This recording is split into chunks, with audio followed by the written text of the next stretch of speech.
So welcome everyone. Thank you all for being here. I'm going to call this special meeting of our Town Plan and Zoning Commission to order on Monday, February 22nd at 6:35-ish p.m.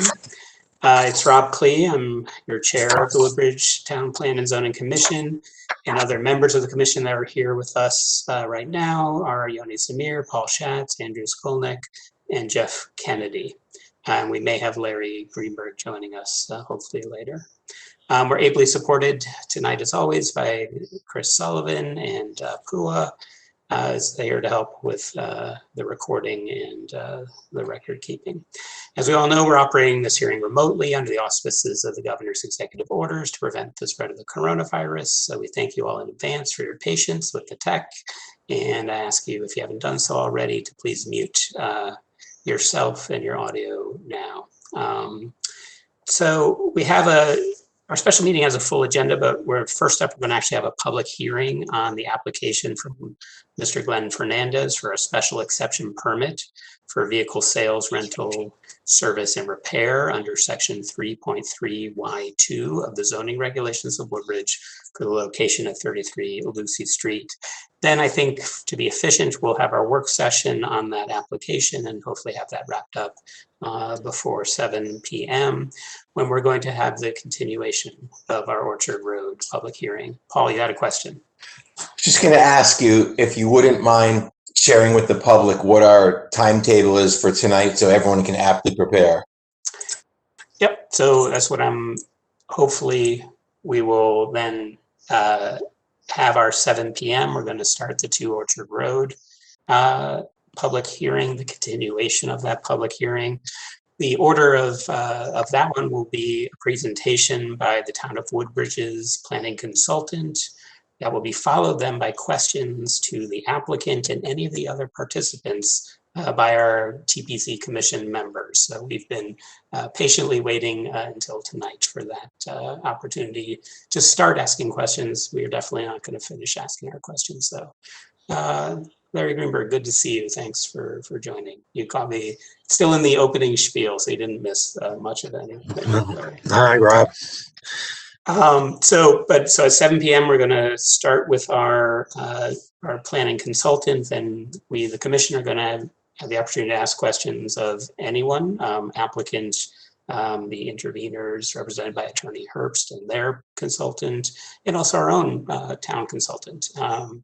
But after that, we will have public comment, and my goal is probably to get it done before 10. So my sense for the members of the public is 7 p.m.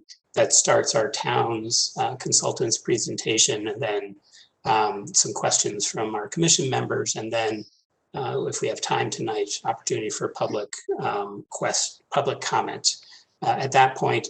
And as always, we've been receiving public comments, and thank you to the public for all the written comments they've been sending in. You've been following the rules, which is always to send in your public comments to Chris Sullivan at woodbridgect.org, because she's the official keeper of the official record, and as members of the commission, it's the only thing we can look at, the things that were officially presented to us as part of the record, which means if they were written materials, they were submitted to Chris Sullivan at Town Hall, or if there are oral materials, they happen here during this public comment session. So that's our overall schedule. So let's get started with our public hearing on Mr. Fernandez's special exception application. So who is representing? Well, unfortunately, he was supposed to be on, and he's texting me that he's having a problem logging in. Oh, well, we can help. Does Chris Sullivan have, can you give him? I can try to invite him again, yes. And or we can offer the telephone call number as well.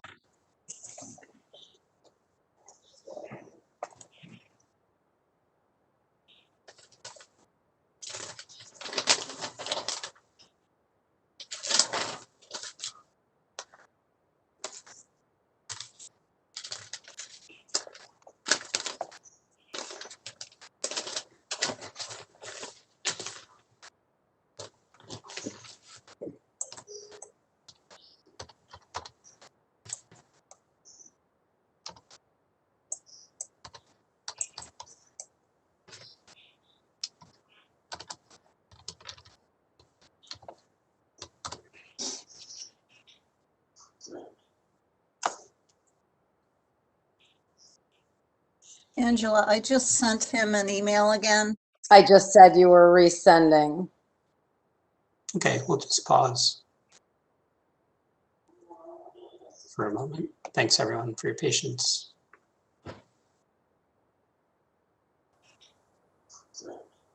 Did you say there's an option of calling him? There is a phone number to call in. Correct, Chris? Yes.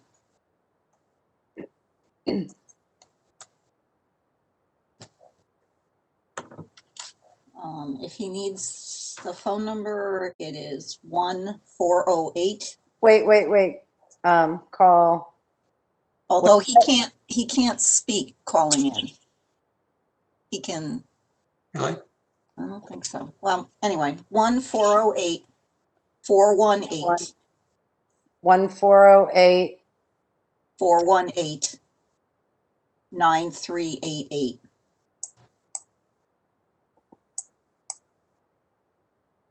And then he needs the event number, which is 179137. Wait a minute. I'm texting. Event number is, say the number again. 179137 6901. 179-137-6901. Correct. And then there's a password, which is case and sensitive. So it's uppercase G as in George, uppercase B as in Bob, H as in Harry, that's lowercase, R, Wait a minute. HRR.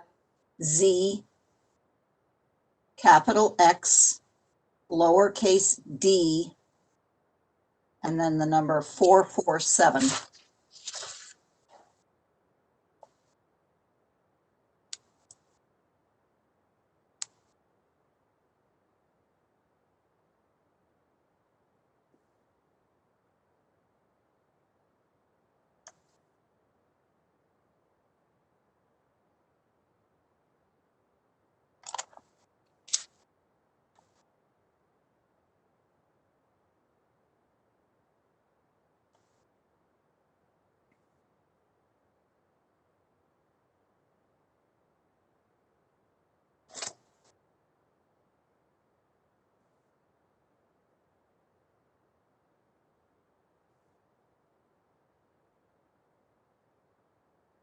He's calling now.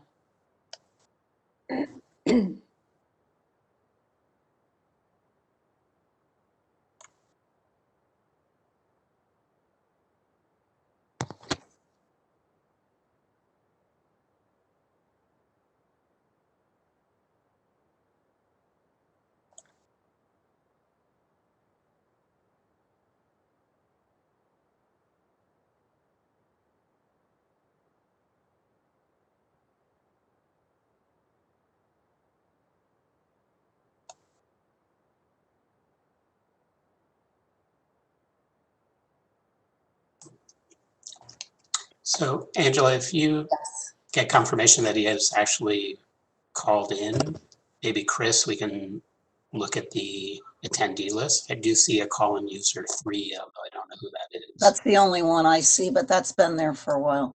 Okay.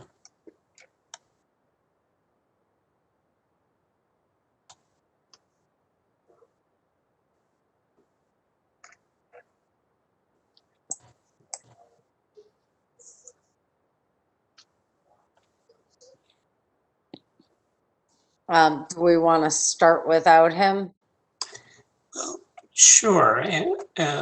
Angela, do you want to start a presentation or I feel bad. Me too. Perhaps even, I mean, this might be tricky. If that doesn't work in the calling in directly, if he could call you and you can hold up your speakerphone. Could I put him on FaceTime? Yeah, sure. We're willing to give anything a go. Okay, thank you.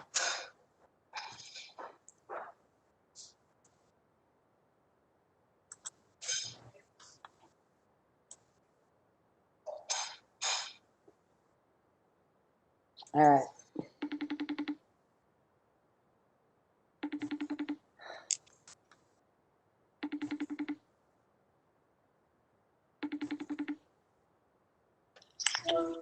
Hi, Glenn, can you see him? Okay, Yes. I'm logging in. it's not working, so they're gonna like listen to you on FaceTime. Okay. Are they there? Yes. So, Mr. Fernandez, go right ahead. The floor is yours, and you can just briefly walk us through your request for this special exception. Yes, I'm looking to open up a small, dealer and repair at the location there. Everything will be kept inside. Maybe 1 or 2 cars outside for sale, but that is about as far as it's going to go.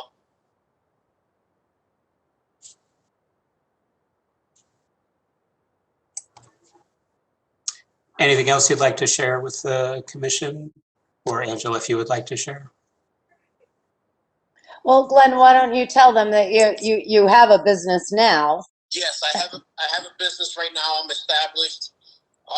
What I was going to do is just, if I get approved already, I was just going to transfer my repair business, over there, my dealer repair license, and transfer it over to your location there in Woodbridge.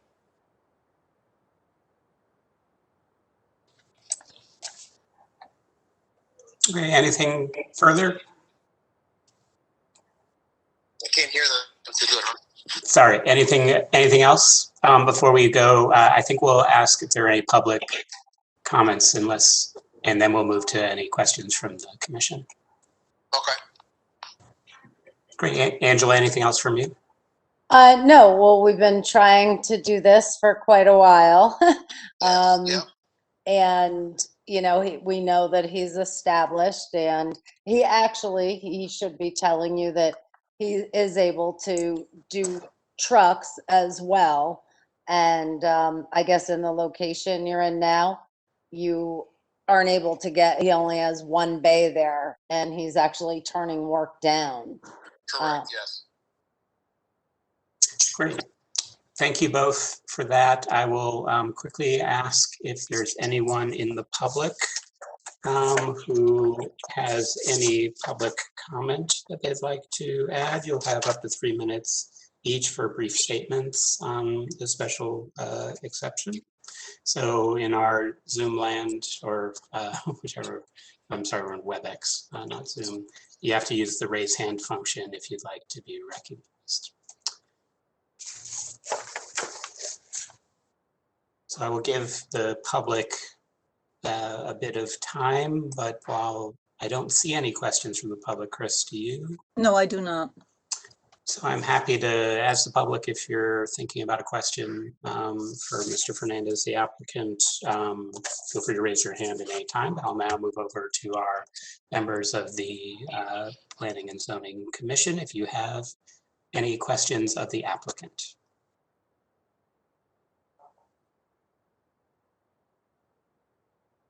Mr. Fernandez, is there any retrofitting or construction that needs to be done before you can begin operations? The only thing I have to do is I'm going to put like small stuff, just like carpet. No construction work to the building, no. Just the inside. I'm going to put like flooring, and that's about it. In the waiting room area. So this is an operation that you would be ready to get going upon approval?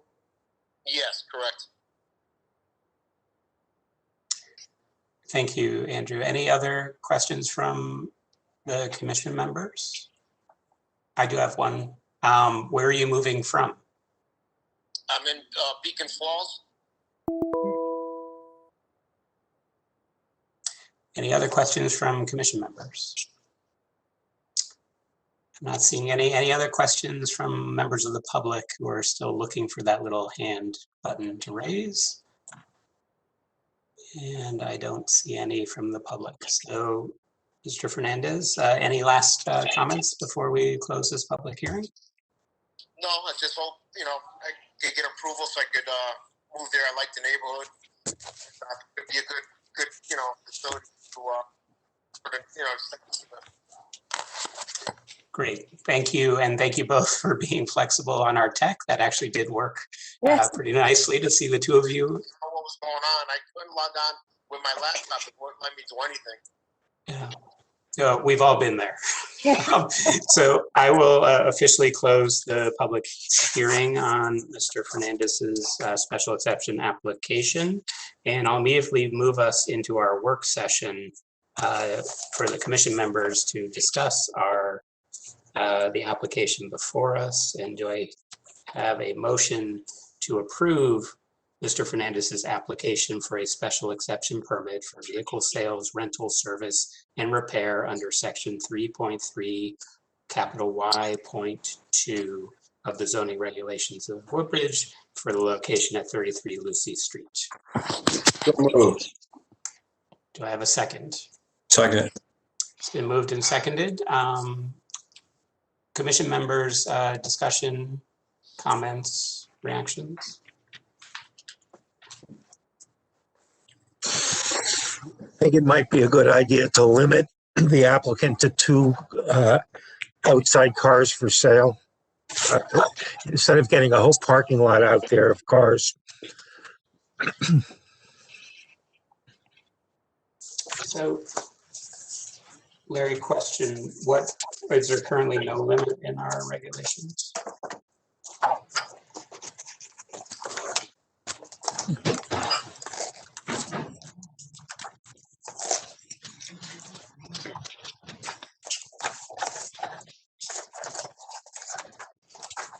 Rob, you're looking at outside storage in section 55, page 55, in section N.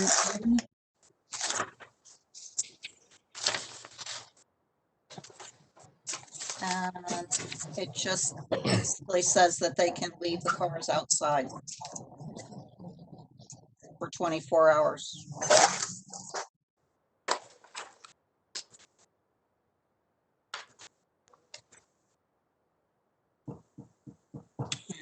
Reactions?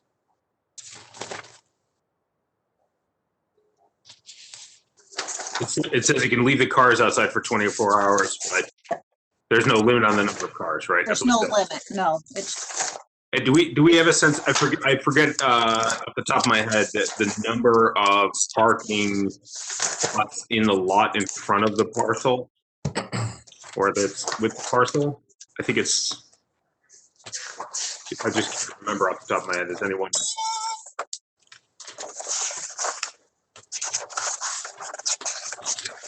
Like 5, according to the parking using the pay space.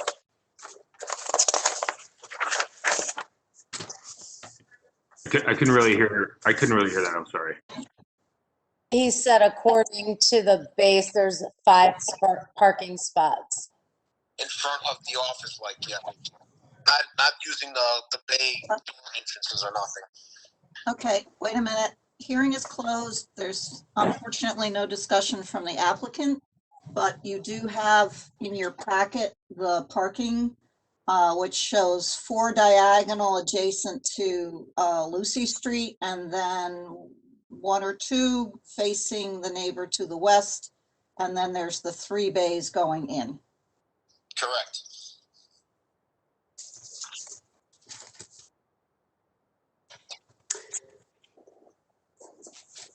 I don't see any reason to limit it beyond that limitation.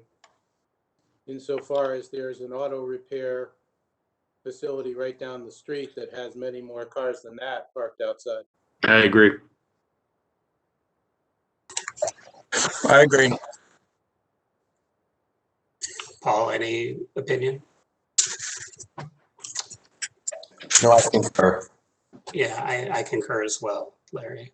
I think that's, for this one, it seems in keeping with what others in that area have. Any further discussion amongst the commission members or commission member questions?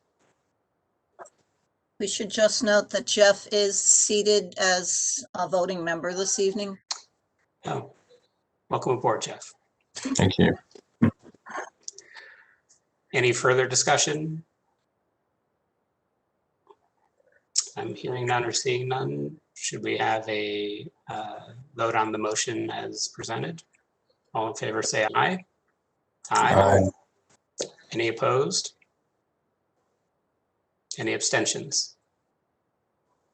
So it passes. Congratulations, Mr. Fernandez. Good luck and welcome to Woodbridge.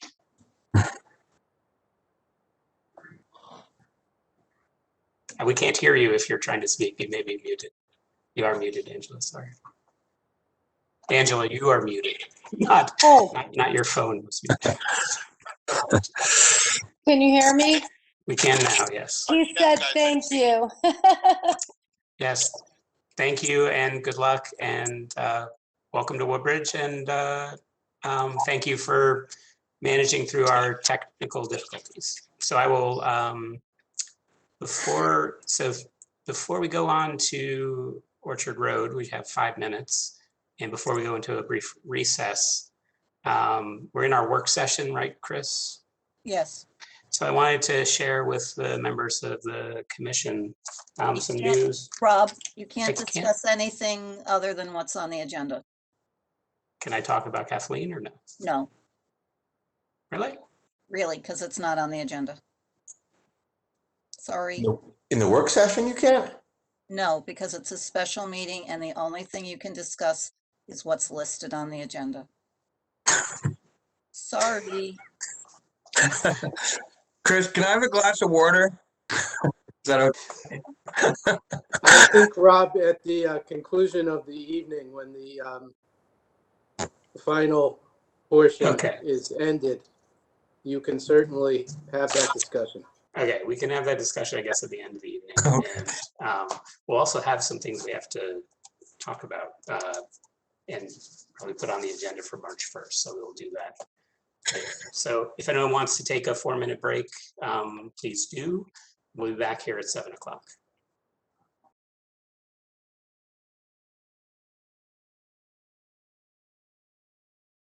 Thank you all again for being here. We are reconvened after a short recess, our special meeting of our Town Plan and Zoning Commission. It is Monday, February 22nd. It is now 7:02 p.m. And we are now gathered for the continuation of the 2 Orchard Road public hearing. And our schedule for the next little while will be to have our Town of Woodbridge's planning consultant make a presentation into the public hearing.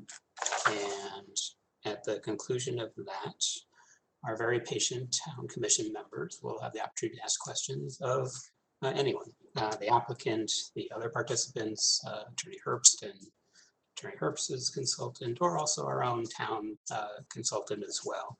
And then we'll take a check of the time at that point and hopefully have some time for public comment if there is any then, and that will likely wrap us up for the evening, and then we'll gather again at our normal public meeting on March 1st. So as a reminder to everyone listening, just because I like to remind everyone, the Planning and Zoning Commission always bases decision on the documents that are properly in the record. That's why we're having our consultant present on the record. And after this presentation, any documents that the town consultant will use will go into the record like we've been doing previously. Now, all the members of the public, you've been doing a good job of sending in your written comments and questions and et cetera into Chris Sullivan. Please continue to do that. Those are the only thing we as the commission members can consider. We cannot consider anything that goes directly to our commission members. We are instructed not to read it, not to pay attention to it at all, and so we don't. So anything official in the record has to go to Chris Sullivan at Town Hall. So tonight we're going to hear from the town's planning consultant, Glenn Calder of Planometrics, who will be introduced by our legal counsel, Marianne Dubuque. Again, after Glenn's presentation, our TPC commission members will ask questions and then we'll have public comment. So I'll now pass it over to Attorney Dubuque. Good evening, Chairman Clee, commission members, participants. I'm Marianne Barbino Dubuque. I'm an attorney with Carmody, Torrance, Sandeck, and Hennessy since 1983. I was retained by the town to assist the TPZ with several applications, including the subject applications. Given the extensive materials and the scope here, I recommended that selectmen authorize me to retain a planning consultant, and they graciously agreed. I selected Mr. Glenn Chalder, AICP, President of Planometrics. Planometrics is a land use consulting firm providing planning, zoning, and development services, primarily to public agencies. Mr. Chalder has been a planning consultant since 1990. He previously worked as a municipal planning director and for real estate development companies, so he has a well-rounded perspective. Mr. Chalder holds a Bachelor of Science degree from McGill University and a Master of City Planning degree from Harvard University. Mr. Chalder is active in professional and civic organizations, including the American Planning Association and the American Institute of Certified Planners. Mr. Chalder, I am now passing the virtual microphone along to you. And Glenn, I have given you the rights to be a presenter, so you can share your screen whenever you would like. I saw that. Thank you very much, Chris. Good evening, members of the commission. My name is Glenn Chalder. I put together a presentation tonight to hopefully efficiently share information with you and to set the stage for your deliberations. I'm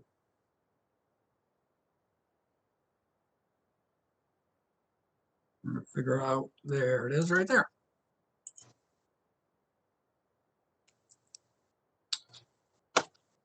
So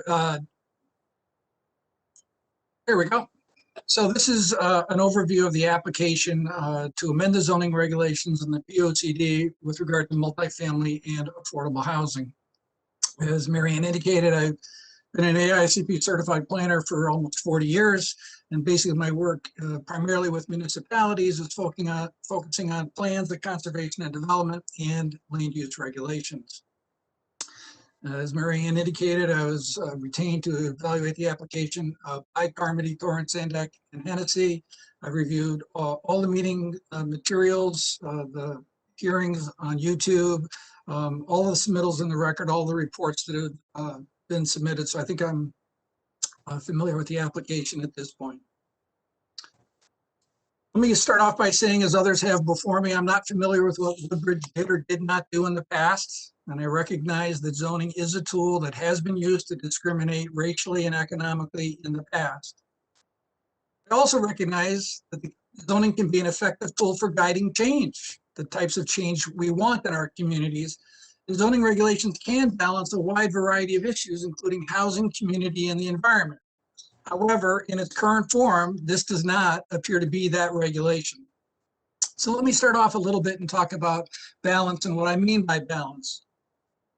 Every community has a land use system. The land use system is made up of our regulations, our plans of conservation and development, and other municipal plans. It's managed by the Town Plan and Zoning Commission, the Zoning Board of Appeals, environmental commissions, Board of Selectmen, and others. And it's the land use system that sets the guidelines, if you will, for the community. We have a situation before us where an application has been made by people who wish to focus in on housing-related issues. They talk about Connecticut General Statutes 8-2, 823, affirmatively furthering fair housing and constitutional issues as reasons why the commission should do more in the area of housing. And there are merits to many of those arguments. At the same time, we also have scores of emails from the community. Some people talking about the regulation changes could be positive changes for Woodbridge overall. And some other people are concerned that these changes could represent negative changes in the community. There's also another issue which I think the commission needs to be sure is part of the overall discussion and conversation here. And that's the issue about the environment, natural resources, and public health and public safety. And I think the real issue here, as it says at the top of the slide, that finding this balance, I think, is one of the key challenges facing the commission. And one of the things I think is important as part of your deliberations. To assist in the deliberations on the application, I do want to provide some additional materials into the record for the consideration of the commission. I'm going to summarize these today and provide the original documents by email to Chris. So you will have these as part of the record. The first of which is, this is the state of Connecticut map for water quality classifications. The light blue areas are areas which are designated as public water supply watersheds. And more than half of Woodbridge is public water supply watershed. And this is because the reservoirs in the community and outside the community, but where areas in Woodbridge drain to, provide public water supply for hundreds of thousands of people in the New Haven region. And this designation is important too, because public water supply watersheds are a key part of the locational guide map, which is used by the state of Connecticut. It goes into the state plan of conservation and development as a part of contributing to a conservation area, and the plan guides state funding. And so that's why this designation recognized by the state is important as well. We look at the state plan of conservation and development. The commission should be aware that growth management principle number 2 states that the state should seek to expand housing opportunities and design choices to accommodate a variety of household types and needs. That's an important growth management principle. But there's also a second one, and that second principle of growth management principle number 5 says to protect and ensure the integrity of the environmental assets critical to public health and safety. And within that text, it says minimize the impacts of development on drinking water sources by utilizing development forms and densities that limit impervious coverage to 10% of the overall area to be developed. So remember that 10% number, because we'll come back to that in a little bit later in the presentation. Now, prior to that plan, the state had a plan, the Conservation and Development Policies Plan for Connecticut. It also talked about expanding housing opportunities. It also talked about protecting and ensuring the integrity of environmental assets. And this text, I think, is particularly important. As a general density guideline for water supply watersheds, we require minimum lot sizes of 1 dwelling unit per 2 acres of buildable area, excludes wetland. And this is consistent with what it calls the carrying capacity of the land. I think it's important for that to be part of the record. The concept of the carrying capacity of land in public water supply watersheds dates back to a report many years ago where they studied all the literature and the information available on septic systems and watersheds and recommended including establishment of a minimal lot size within the protection zone of not less than 2 acres. And this is because that over here in the bottom right corner of the slide, there's evidence of long-term impacts of septic systems, particularly as the number of septic systems in a given area, such as a public water supply, increase, that there can be significant impacts to water and water quality. That report has also been carried forward in another publication from DEP at the time, I guess, about protecting Connecticut's groundwater. And it also says in residential areas not served by public water and sewers, large lots, 2 acres or more, may be appropriate where soil conditions dictate. Over here, we have the lower risk land uses, and this means lower risk to water quality, and low density residential zoning on 2 acre lots is considered part of that. And this report is still considered relevant and has been incorporated by the Department of Public Health in their information about source water protection. Interestingly, there's also a report that dates back to 1989. This is when Connecticut General Statute 8-30D, or the Affordable Housing Appeals Procedure, is being put together, the Blue Ribbon Commission on Housing. Information was submitted by DEP at that time, advising recommendations about population housing density. And their recommendation, whether you had public water or no public water, if you were in a public water supply watershed, the recommendation was 1 unit per 2 acres of land, and again, exclusive of wetland. This information has also been carried forward with the Department of Public Health. They have information here about statutes and regulations for the protection of public drinking water sources. They've identified high quality sources. The public water supply watersheds in Woodbridge are on that list. They have the ability to weigh in and regulate activities which threaten pollution. There are restrictions on alternative treatment systems in public water supply watersheds. You notice that there are special provisions in the statutes for notifying water companies and the Department of Public Health for projects in a source water area. And a special DPH review DPH, I'm sorry, Department of Public Health review of projects in a watershed. I think this is important and relevant to the discussion because how does this work on a staff approval when we have statutory references and notifications and reports that are required? There's also another report that was put together by the South Central Regional Water Authority and others about the potential cost of watershed development on drinking water treatment. This is actually a study of the West River watershed in Woodbridge. And their watershed analysis and response modeling predicted that future water quality will degrade with increased development in the watershed. And they talk about the fact that actually it seems expensive to buy land to preserve land, but it's actually less expensive than polluting a water supply source. And they say at the bottom that they're also concerned about future activities which may occur. And these include changes to local land use regulations or judicial reversals of land use decisions that result in less protection of drinking water sources. So while the applicants may choose to categorize Woodbridge's zoning one way, there's also sound public policy reasons going back decades that supports the way that Woodbridge zoning evolved the way that it did. But I think the important thing now for the commission to consider moving forward is the recognition of these environmental issues and using all of the information in the record to find a balanced regulation. There are still some specifics, though, which I think are in the regulation that is important, I feel, to bring to the commission's attention. Imagine we had a hypothetical 3-acre lot in Woodbridge. It's in the A zone and a public water supply watershed. So the zoning regulations require there to be 2 acres of buildable land.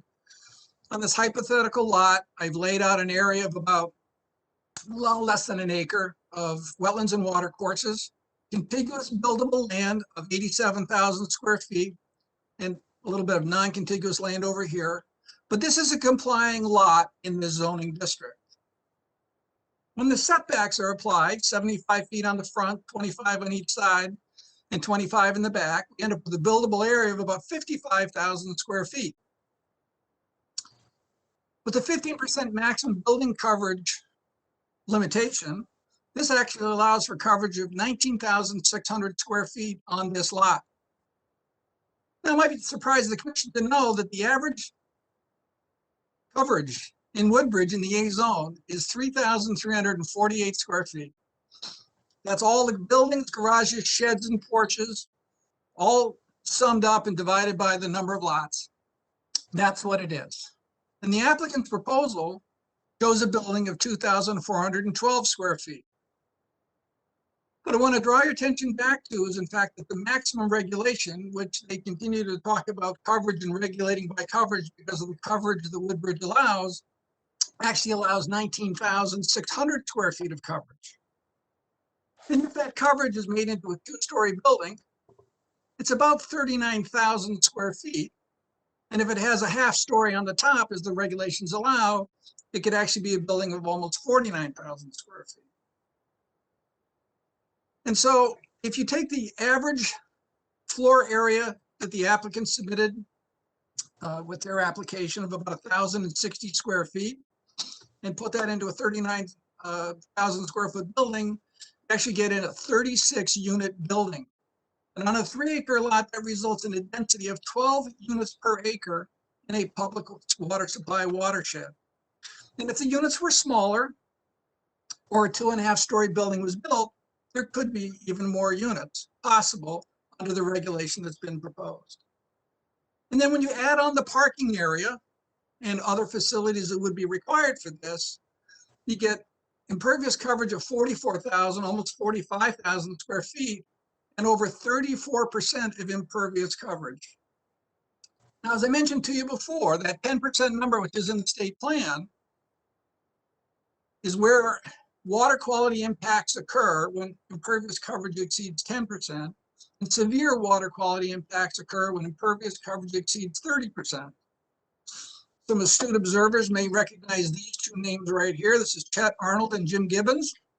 They're members of the University of Connecticut Center for Land Use Education and Research, and it's actually their research dating from 1996 that shows degradation first occurs at 10% and 30%, degradation becomes so severe as to become almost unavoidable. So these are some very significant impacts in a public water supply watershed to be considered. But I don't want you to just take the hypothetical that I put together. This is the applicant's application. They've shown a 4-unit building centered on the site with a small parking area here. It says down here in this table in the corner that the building coverage shown is 3.8%. But in fact, if you recall, the regulations, record testimony several times have pointed out that 15% coverage is allowed. So in fact, a regulation of 15 units in a 30-car parking lot is actually possible under the way the regulations have been crafted and submitted to the commission. The applicant, for whatever reason, have focused on coverage, but not on density. The regulation is crafted, enables 12 plus units per acre, possibly more. And this is a 24-fold increase in density beyond what's recommended in the state documents I provided earlier and what is recommended for public water supply watershed. 1 unit per 2 acres is the equivalent of a half a unit per acre, and 12 units per acre is what's possible. That's a 24-fold increase. Now, more coverage associated with 1 unit doesn't appreciably increase the water use or the septic discharge from a site. It's still one household. So they don't eat more meals, they don't do more laundry, they may have more space, but it's not appreciably more, but more households do. And interestingly, I was looking around for examples of situations that I could bring to your attention. And the regulations here submit a density or allow a density of 12 units per acre, which is the equivalent to a lot size of 3,600 square feet. When I looked at the zoning regulations for New Haven, the city of New Haven next door, the regulations which are being proposed set up a potential density, which is denser than the residential zones in the city of New Haven. In the RS1 and the RS2 districts, the lot size is a density of 6 units per acre. And the RM1 and the RM2, the density is 7 or 8 units per acre. This is 50% higher or twice as dense as what is permitted in the city of New Haven. Going back to the protecting groundwater report, we've actually transitioned here based on this regulation from low density residential zoning on 2-acre lots to high density housing on less than a half-acre and multifamily housing units, which are higher risk.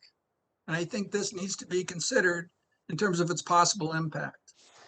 In addition to that, the soil types in Woodbridge are variable throughout the community. There's significant differences, areas which have low potential and extremely low potential for subsurface sewage disposal. And in the public water supply watershed, these areas can have additional impacts on water quality. There's some other things in the regulation I think it's important for the commission to recognize. Part B of the regulation says that each opportunity housing development shall utilize at least one of the following options. And the options are 10% of the units reserved for 40 years, 1 of every 3 units, or 30% of the units, excuse me, leased to households receiving rental assistance, or the development shall qualify as rental housing. But what I think it's important for the commission to know here is as this regulation is written, when it says at least one, that also means only one. So we have a situation where a property owner can propose a development where only 10% of the units are affordable. Now, I'm not a developer. I've worked with developers before, but I'm pretty sure when they see this option, they're going to take the 10% option. So in a 1.5-acre lot in Woodbridge, the submitted regulations could result in 18 units or more. 12 units per acre at 1.5 acres is 18 units, with 16 market rate units and 2 affordable units. This proportion doesn't seem to provide the balance of affordable units that the applicants have stated that they want to try to achieve, and also that Woodbridge might hope to achieve. The balance just doesn't seem right. There's also some issues, I think, in the second of the regulation dealing with an affordability plan.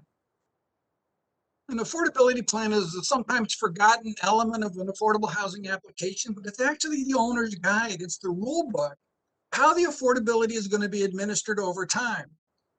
And in the years since 830G was adopted, there have been a number of applications around the state And there are examples of situations where developments that were not as carefully managed as they could be, the affordable units have disappeared.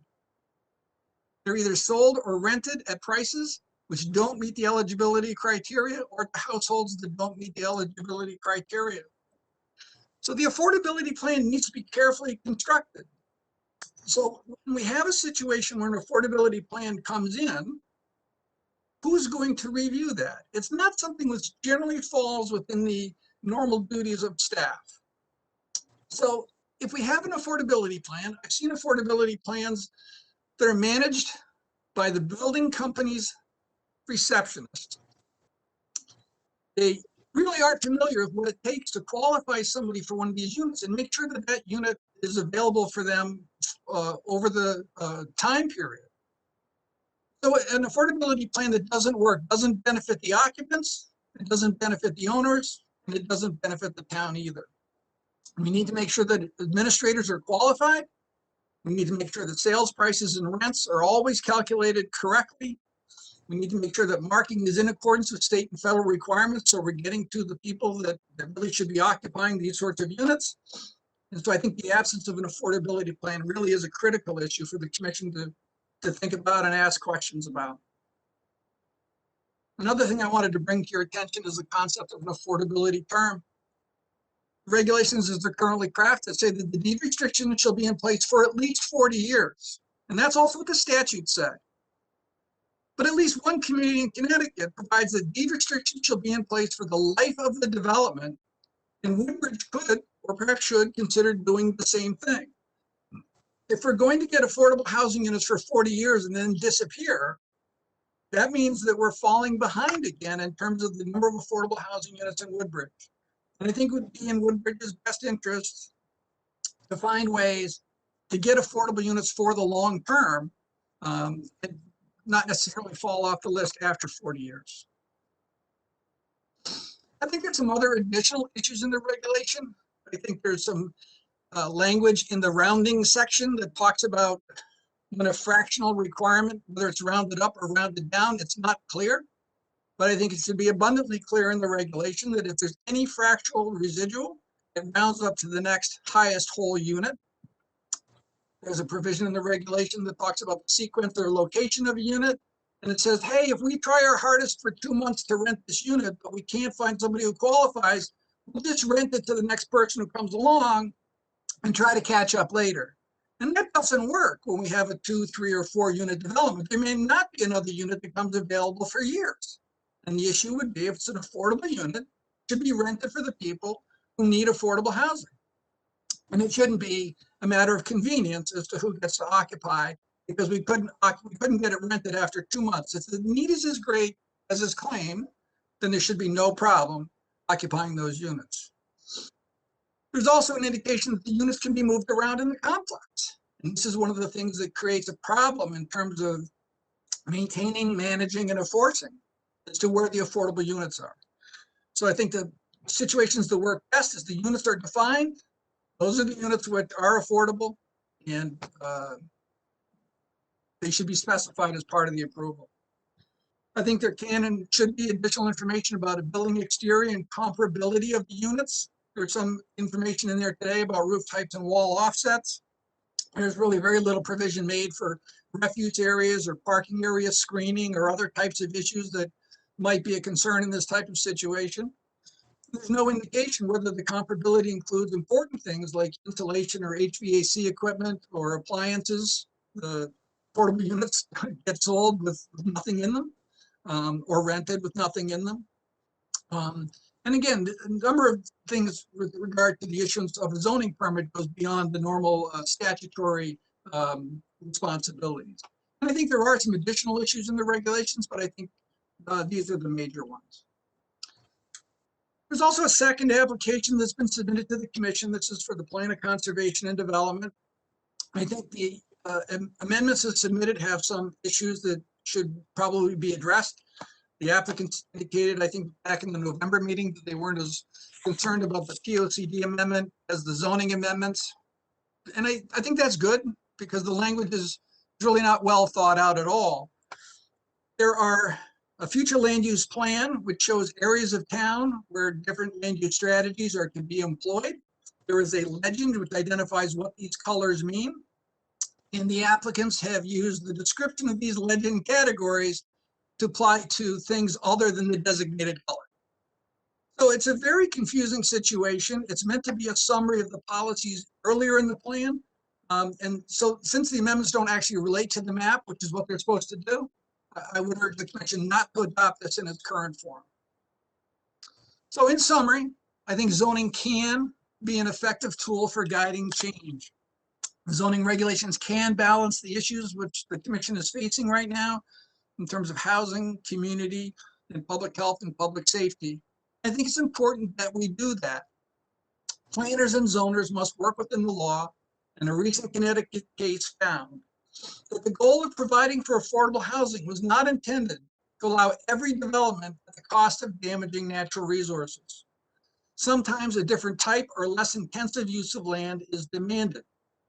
While zoning regulations shall encourage the development of housing opportunities, including opportunities for multi-family dwellings, they shall also be drafted consistent with soil types, terrain, and infrastructure capacity. And the decision went on to state, they shall be designed to facilitate the adequate provision for water and should be made with reasonable consideration for the protection of existing and potential public surface and groundwater drinking supplies. And that's again why I think finding balance is key. In its current form, I don't think this regulation does strike that balance, and perhaps a balanced regulation could be prepared. So that concludes my presentation.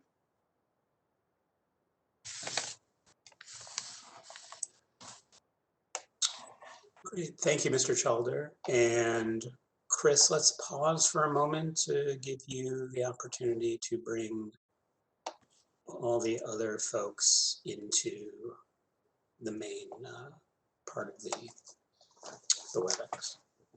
Okay.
I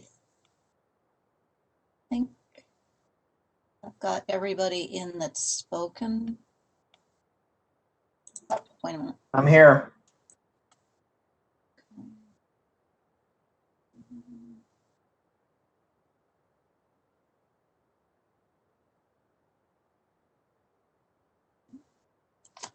If I miss somebody, I'll bring them in, but I think we're all done, Rob. Great, thank you, Chris. So I'm now going to turn to our Town Plan and Zoning Commission members to see if you have any questions you'd like to start with for the applicant, their consultant, Attorney Herbst, or his consultant, or our town consultant who just made his presentation. I'm sorry, Mrs. Sullivan, I don't think I see Ms. Zhu, Xuanling Zhu from our team in the panel. Well, as I said, I'll bring people in as they're asked a question. Oh, all right, thank you so much. Sorry about that. Welcome. Chris, that's part of their team. You can bring her in. Okay. Rob, I have a procedural question for you. So the meeting is still held open for the public, correct? And then, Yes. and then we can ask some questions potentially tonight. And then will we be able to follow up with questions in the future, or does that then close? Or can we have a couple of these types of discussions? Yeah, no, Jeff. Help me to understand that. Jeff, great question. We're finally now at the point where we're going to be asking questions, kind of the pent up ones that we've had over the last few weeks. But we're going to meet again on March 1st for our next regularly scheduled meeting. That'll be another opportunity for questions, and we'll likely have to schedule a special meeting in March to have additional time for questions. So yeah, Jeff, this is just the beginning, and don't feel like you have to get all your questions out now. And Thank you. Thank we you. just heard from our consultants, so we're all digesting that as well. Very good. Okay. Do you want to start with a question, Jeff? Or Sure. I'll ask a few questions. So thank you, everyone, for the applicant's legal team and for everyone bringing these important matters to our town regarding housing stock and zoning regulations and affordable housing. And we appreciate every one of you, very sharp person. So thank you. Thank you for working with us. I have a few questions. I want to start out first by asking, just a point of curiosity, who is the Jerome and Frank Legal Services Organization? Yeah, like maybe Anika, that might be a question for you. I think you're the head of it. Can you tell us what the Jerome Frank Legal Services Foundation is? Yeah, do you want me to? Yeah, there you go. Sorry, just because it was, my name was mentioned, Hannah, sorry. Jerome and Frank Legal Services Organization is a subset of the clinical program at Yale. It is a law firm, as that term is used in the ethical rules, that consists of a number of discrete law clinics, including our housing clinic and our community and economic development clinic. It is not a separate corporate entity than the university. Thank you. So your group is please keep in mind, folks, I'm a commercial banker and I don't know all the rules and regulations of how these things progress. If I ask something wrong, you can all scream at me at the same time. I won't be upset. This is not a court of law. This is a commission. I'm not an attorney, a judge. I don't work in the field. Okay. So I just wanted to clear that up. So you folks are representing 2 Orchard Road LLC, which is a limited liability corporation. I assume that's in the state of Connecticut, correct? So yes, and hi, I'm Hannah Abloh. I'm a member Hi. of the clinic. And I'll try to, because there's so many members of our team and I don't want you all to be confused who to address it to. Sure. I'll try to sort of quarterback and pass questions along to the right person to answer if that's helpful to everyone. So with regard to the question about our client, so we, the clinic, represent the Open Communities Alliance and the Open Communities Trust, which that's this civil rights organization based in Connecticut that works on combating residential segregation across the state. And Open Communities Trust, has a property interest in that parcel in 2 Orchard Road. And so that's the connection to the. Hannah, thank you. You got it. All right. So Hannah, the members of 2 Orchard Road, who would they be? I may pass you off to the folks who are working on the specific parcel. I don't know if actually any of them, is Mark in the. Mark Brantz. Well, so right now, Garden Homes, the 2 Orchard Road, sorry. It's a sole member LLC at 2 Orchard Road, and Garden Homes Fund is also a party that's part of this as well. Okay. And is Garden Homes Fund a private foundation? Yes. Okay. So do they file a 990 private foundation tax return? Yes. So all of the nonprofit entities that are involved here file, and you can find online information about their donors, and all of that is available publicly. Yes. But Oh, I will say that this, you know, I think we want to, obviously I'll answer anything that you want to ask, but we want to stay focused on the application that's on the table. that's what I would like to do too. Okay. You had a very helpful person, was it Dr. Poland, who was very helpful in the planning, right? So he referred to this application as a conceptual application, okay? And I have to say that I do agree with his point of view there. But you know, for myself, there are a lot of issues that are raised in this application behind it. I'm sure you realize, you know, there is a building, there's a lawn, someone has to, you know, knock the building down and build a new one, or they have to you know, keep up the house or whatever. So I'm interested a little bit in who's involved in doing that. I mean, no, you're the attorneys out front, but I'm just kind of interested in who owns the property, their history and so forth, and learning a little bit about them because you represent them. Totally understandable. So our proposal is about, I think when we talk about it being conceptual, our proposal is really about this broader text change proposal, these amendments that we're proposing to regulations. And then with that, we submitted this illustrative site that we do, I mean, it's a real property that you're right, members of our team own, and that it will be developed. That's the idea. You're right about that. But I think the idea, we're really focused on the sort of broader text change. I understand. We will eventually get there, but right now we're just going to do a little bit about who owns that property, if that's okay. Thank you. So the Garden Homes Fund is sort of known in Connecticut, and they donate money to various causes, including medical schools, ballets, and so forth. And this is a known entity in the state of Connecticut, and they are closely related to Garden Homes Management, Inc. Isn't that correct? I can't really speak to any of that. I can just say that what I do know is that their information is available publicly. They file and whatnot. Okay, so I have to be careful what I think we want to get some stuff on the public record. Okay, so yes, what you're saying is true. I don't know what we as commission members can bring into the public record because there is data and information readily available, as you say.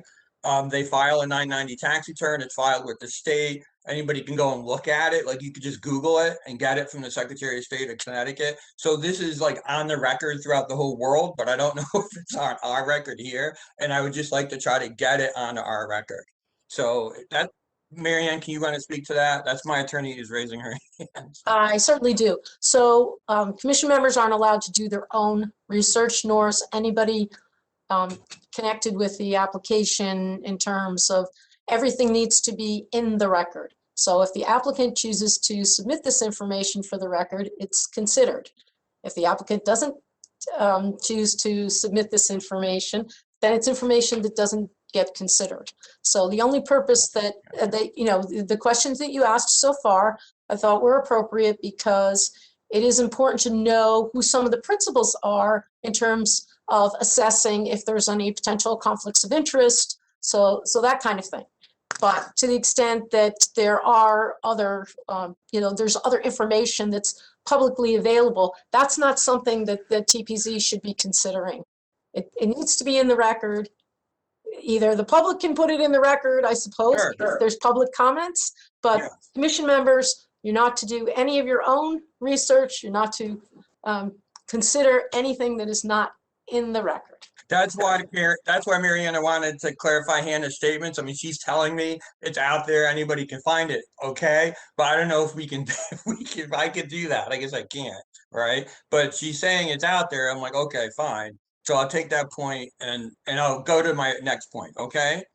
So Garden Homes Management, this company that is sort of out there, are they going to come and present it all to us? I mean, could we get some people? Usually when we have an application, we have a developer show up and at least talk about it a little bit. Can we get the developer to show up to the commission and speak to what their company is doing? You know, can we have the developer show up, or are they not going to do that? Okay, so Jeff. Okay. Go back. So remember the applications that are before the commission right now. And it wasn't, honestly, it took some unpacking of the 145 pages to figure this out. Because there is a conceptual site plan, but that is not part of the application in terms of the commission wouldn't be approving that or denying it. You are looking at the text amendments, the text amendments for the POCD and for the zoning regulations. So the conceptual layout was merely provided to show what the regulation might result in, but it is not part of this application. And Attorney Dubuque and Jeff, do you mind if I hop in and actually turn Please that do into so. Please do so. and turn that into actually a question to the applicants? Is that correct, that you do not actually have a specific development that you're just waiting for us to approve and you're about to build at 2 Orchard?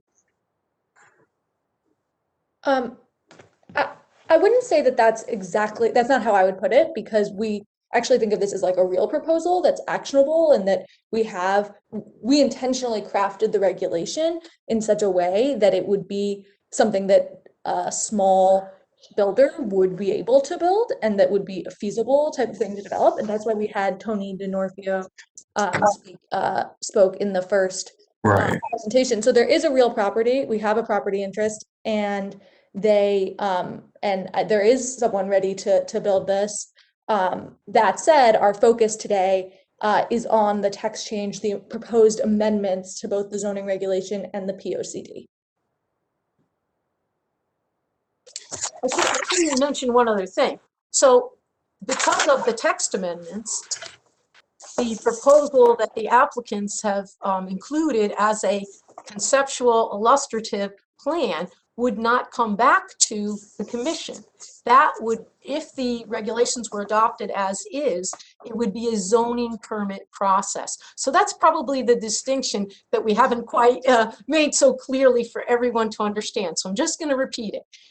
The commission is considering the text amendments to the POCD and the zoning regulations.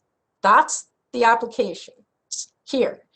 If those amendments were approved, then as another step outside of the commission's action, they could go to the town hall and request a zoning permit through the zoning permit process, but it would not come back to the commission, which is why I said earlier that technically the site plan for that site is not before the commission, and wouldn't be if the regulations were adopted.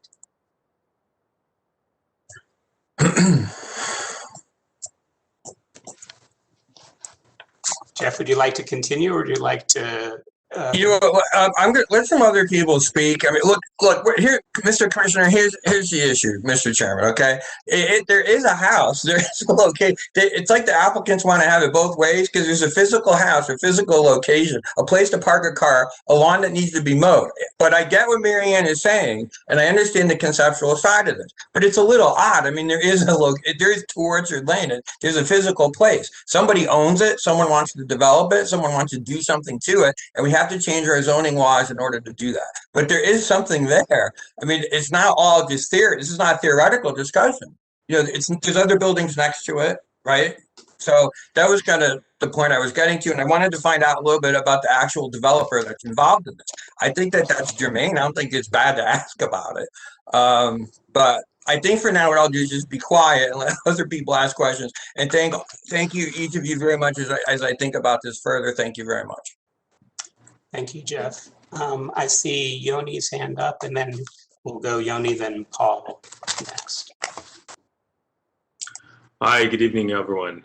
Actually, so I forget, Mr. Chairman, if you said that our questions could be posed to our consultant tonight or not? Yes? Yeah, wide open to the applicant, to Attorney Herbst and his consultant, or to all. Why don't we start with the applicants, just to, if the applicants wouldn't mind. So I'm looking specifically, as I listened to the thrust of I don't know if it's Dr. Chandler, Mr. Chandler's presentation.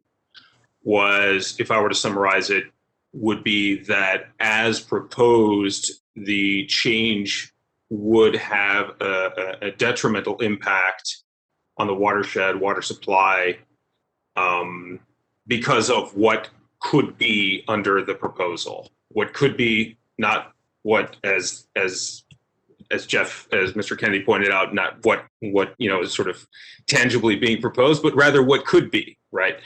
And he raises a lot of concerns, and he cites to a lot of state and local guidance regarding, well, I guess DEP guidance regarding the water issue, right? So tangibly, as I have looked at this, if I've read your application, if we've sat through the hearings, and then just now, as I was reading again, because I remember starring it on page 66 of your application regarding soil types, it's subsection E, soil types do not provide a legitimate excuse to ban multifamily housing. And there's a discussion there about the, it's a fairly technical, it gets into a fairly technical discussion, but it talks about, it seems to make a counterpoint. And I'm wondering if somebody could articulate that for us, right? His point, Mr. Chandler's point was, look, the proposal as is goes contrary to the guidance regarding water quality, water supply, watershed, and protection of those resources. Your application seems to suggest that that is not an excuse. I might be mischaracterizing it. So I'd like to hear first from the applicants, and then I'd like to hear from Mr. Chandler if he could articulate further. If that's okay, Mr. Chandler, if you don't mind, if I could let them go first. Is my question clear? I know I'm kind of. Yes, it thank you, Commissioner. It's a really good question. And I would just like to say that we didn't get a chance to review the Commission's planning consultant's presentation before this. So I think we definitely are going to need time to look at that and formulate our own thoughts and questions on what he presented. But I'm glad that you pointed to page 66 of our application, because we did spend some time thinking about these issues. And I think that there are two things that I want to make sure to communicate here. So one is that Section 8-2 it gives a direct command that towns have to plan and zone in a way that promotes multifamily housing and economic diversity and housing choice and all of these things that we go through in our presentation. And it does allow zoning commissions in towns to take into consideration these other factors, such as soil types and these other things that we think about. But that doesn't mean that one can not do multifamily altogether, or not have affordable housing altogether. That means that when you think about what kind of affordable housing is going to go somewhere, or what size multifamily is going to be in what part of town, or these sorts of other questions, that those considerations can be kept in mind. So we think it's important to recognize that there is this obligation for housing. Other items that 8-2 allows to be taken into consideration do not take away from the fact that there's that obligation. I think on some of the more specifics, there's also the point that some of these issues are regulated by other codes. So there's the public water code, right? And so if there's the public health code, which regulates water. And so if we thought that there were issues with the public health code and with what it allows in terms of the water, then maybe Woodbridge, if Woodbridge felt that way, then people in Woodbridge would want to do additional advocacy at the state level around the public health code. And that I couldn't speak to. That's something that what people in Woodbridge could do. But that's not our question here. And the zoning commission has to refer to by your own zoning regulations. It says that the commission has to defer to the public health code on those issues. So I think there are a couple other members of my team, Mr. Yang and Mr. Holland, who spent a little bit more time on this particular issue. I don't know, Mr. Yang or Mr. Holland, if either of you wanted to chime in. Yeah, sure. Hi, I'm Sean Yang. And I can just talk a little bit more about some of the things that Mrs. Cholder also brought up today in regards to potential issues with intensity regarding water and septic. So we know that our proposal is going to have a use change. However, as Ms. Abloh pointed out, the increased usage isn't going to be unregulated and cause undue harm to the rest of the town. And because any multifamily development will still need to abide by the public health code regulations regarding septic and water. And the technical standards of the public health code take into consideration the difference in usage intensity of, let's say, for example, between a 5-bedroom single-family house and a 5-bedroom multifamily dwelling by having more stringent regulations for multifamily dwelling. And I believe in the case where there is going to be impacts on the well water, the public health code wouldn't allow for densities of like 36 units that Mr. Cholder showed us. So if we want to talk about the realistic aspect of this, in the situations where the environment would be put at risk, the public health code would be protecting Woodbridge's Woodbridge from overdevelopment. And as Dr. Poland and Mr. Miller have pointed out in the past, there's been a lot of technological developments for on-site septic and water, and that technology has been used to support multifamily using on-site water and septic across many different towns in Connecticut.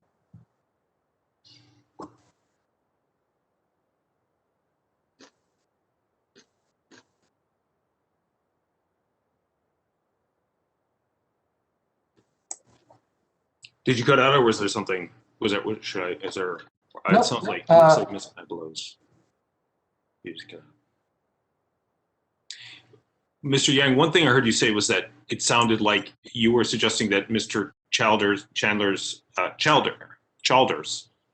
calculations, specifically when he suggested about the 36 units scenario, you're suggesting that that's an incorrect.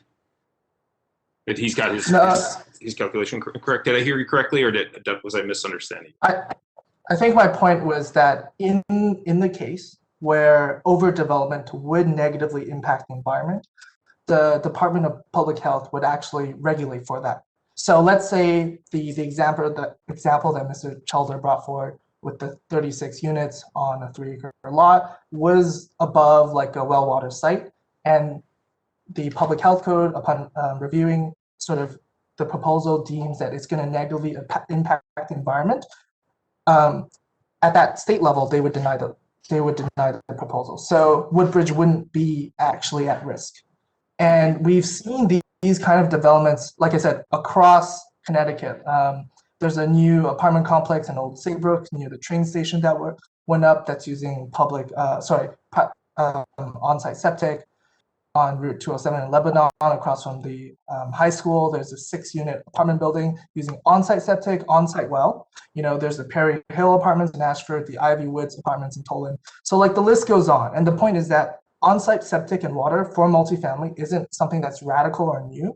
It's been happening in Connecticut for a while now, and it's definitely a realistic option for Woodbridge, right? And this is why we've crafted our proposal in such a way to present a realistic first step that doesn't, require Woodbridge to change its zoning radically. We're not asking to change your setbacks or coverage, just to allow multifamily instead of single family. And the existing public health code regulations will take care of the other concerns regarding water and septic. And it scales up their regulations accordingly for multifamily housing. Mm-hmm. Anything to add before I ask Mr. Chalder to say his piece to respond to all of that? Hearing none. Mr. Chalder. Thank you. I think the example of 36 units certainly is extreme. It's what the regulations that were submitted allow. So the question ends up being how many units could be permitted. And perhaps even if we look at the 15 units that could be possible on 2 Orchard Road as an illustrative case is something just for the commission to keep in mind. There's no doubt that many sites in Connecticut operate quite successfully with well and septic. I think the issue the commission needs to balance here is that the science has shown over the years that the cumulative impacts of septic systems in public water supply watersheds, you can get a septic system and a well to work on one site, but the question ends up being, what are the cumulative impacts over time with continuing that development intensity? And that's really why the state studies were done in terms of the carrying capacity of public water supply watersheds. So I think that a balance can be found. I think it's important to find that balance. I think the applicants have couched their regulation as saying, well, we're just trying to use the same coverage that you allow in your regulations. The average house in Woodbridge is nowhere near the percentage which the regulations allow. So is it a loophole? Is it an oversight in your regulations? It's really not prudent what your regulations say today, but I don't think two wrongs don't make a right. So increasing that and saying that we'll just put in whatever density we think that the site will support, or we can get somebody to permit, will be okay, I don't think finds the right balance between the issues of housing choices and opportunities and environmental protection and important resources in Woodbridge. I think that balance needs to be struck. So I'm hearing you say that we cannot, as a zoning commission,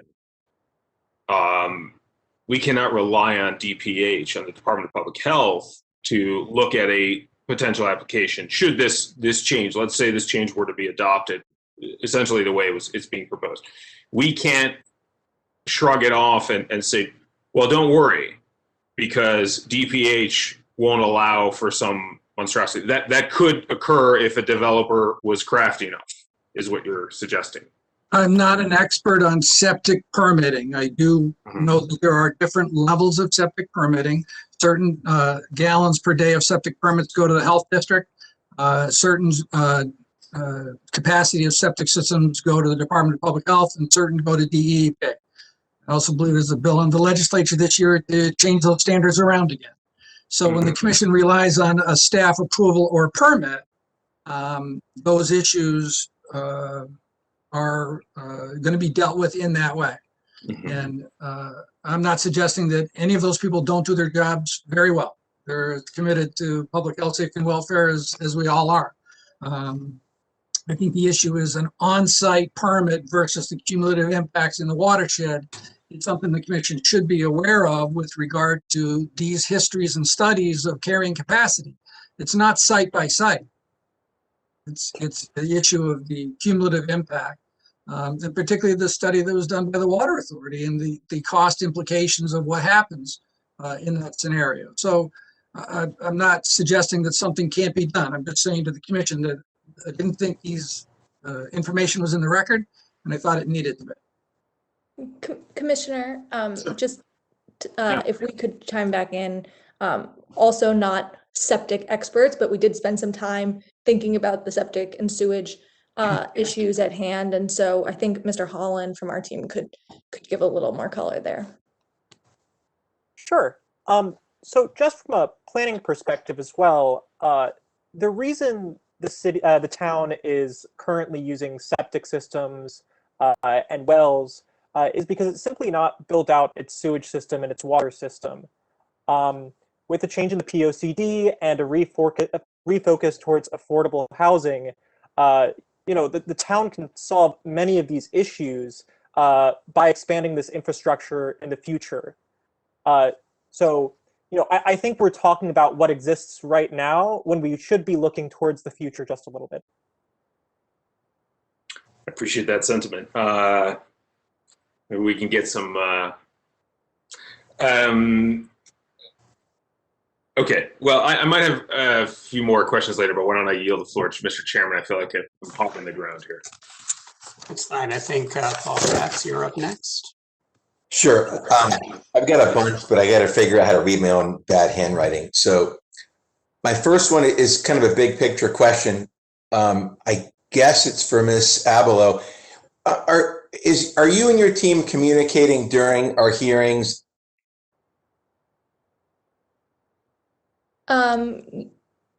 are we communicating during a hearing? Yeah, you have a. Hey, wait, I'm gonna jump in for a minute. Honestly, that is not an appropriate question. Well, the reason I ask is because I wanted the public to understand that the commission cannot communicate. We don't have meetings. We don't text each other. We don't have the ability, except for this forum, to have any debate or discussion. So I wanted it to be clear to the public, because clearly there is certainly confusion and miscommunication in the public as to why a group of this nature, with many different moving parts, is able to communicate, prepare, and the commission's not. Okay, so if they were in the same room, you would see them talking to each other.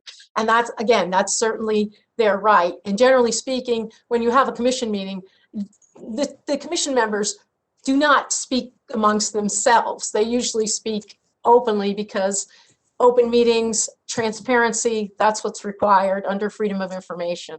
So there's different rules that apply to the commission members and apply to the applicants. So we should not be asking them to abide by rules that don't apply to them. So let me just make that clear. And I wasn't suggesting we should, but I wanted the public to know that we operate under different rules. It's the playing field isn't the same for both teams, if you will.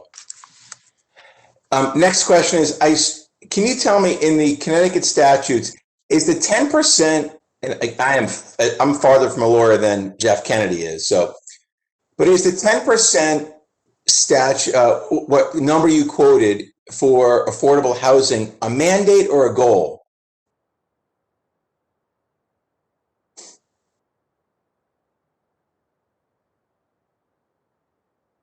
Sorry, I think I'm not sure I understand the question. When on your November 30th presentation, there was a comment made about 10% of Woodbridge would need to have 10% of the units in Woodbridge have to be available for affordable housing, something to that effect. Was it a mandate or a goal?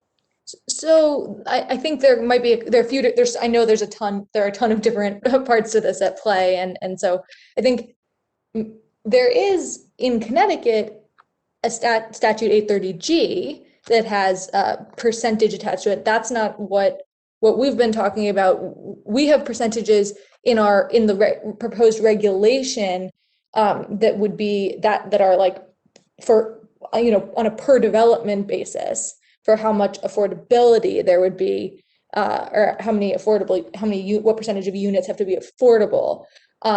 And we also did put in our initial submission, sort of as a third number thing to think about, we did put in the OCA's fair share, what our client Open Communities Alliance has put out as what they think towns like Woodbridge should be aspiring to in terms of numbers of units. But I don't think we put forward a specific percentage mandate or goal with this proposal in our November 30th application. I think if anyone on my team is remembering differently, please interrupt. No, I wasn't suggesting you did, but I thought there was a comment made about the Connecticut statutes, and I just didn't know. I want to know, was that a mandate or a goal? So I think that would be, probably what you're talking about then is 830G, which is a statute that is part of the Connecticut general statutes, and that sets aside a certain how much affordable housing each town is supposed to have, and then if the town isn't reaching it, then there is a certain structure in place for how litigation works around affordable housing denials and affordable housing appeals. That's a separate statute than we've been talking about here. Everyone moved on my screen. Mr. Holland, can I ask you a quick question? In your November 30th comments, you mentioned that Woodbridge's population is shrinking. And I was wondering what citation you can make. I couldn't find that anywhere. Where did you find that Woodbridge population was shrinking? I'll have to go back and check my sourcing on that. I don't have those numbers in front of me. However, we can get those to you. All right, thank you. I appreciate it. Let's see, Ms. Zhu, if I pronounced your name wrong, I apologize. On November 30th, I think it was November 30th, it was so long ago, and I was recovering from surgery. I'm not sure I remember that well, but you made a comment about a developer should be able to earn a reasonable profit. In this, I guess you're referring to this project. How would you define reasonable profit? Thank you, Commissioner. You did pronounce my name right. Thank you. And I couldn't give you a estimate of reasonable, but what I want to say is that we are using a pragmatic approach here. So we are using a market approach. So we put forward this proposal because we hope some developers could indeed use it to build multifamily housing as they see fit. And at the same time, they have to satisfy the affordability options we put forward so that there would be a improvement for the affordable housing in Woodbridge. So there's no formula you were proposing or referring to, or any other kind of formula in the public domain that's used elsewhere to determine how much profit a developer should reap from a project? Not I'm aware of. Okay, thanks. I'll close with this one for now. Mr. Yang, I also on November 30th, you mentioned that the Woodbridge housing, I got to read I had the worst handwriting. Applications were restrictive, but they weren't non-existent. And then elsewhere, there was a comment made that they were essentially not non-existent. So how would you characterize our housing regulations for affordability? Are they, do you think we actually have them and they're restrictive, or do you think they don't exist from our regs? So I was talking about it also in regards to just multifamily in general in Woodbridge.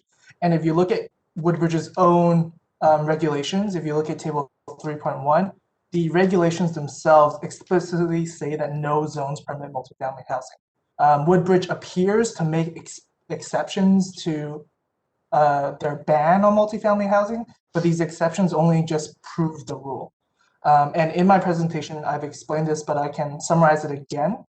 These exceptions are highly ineffective and inadequate.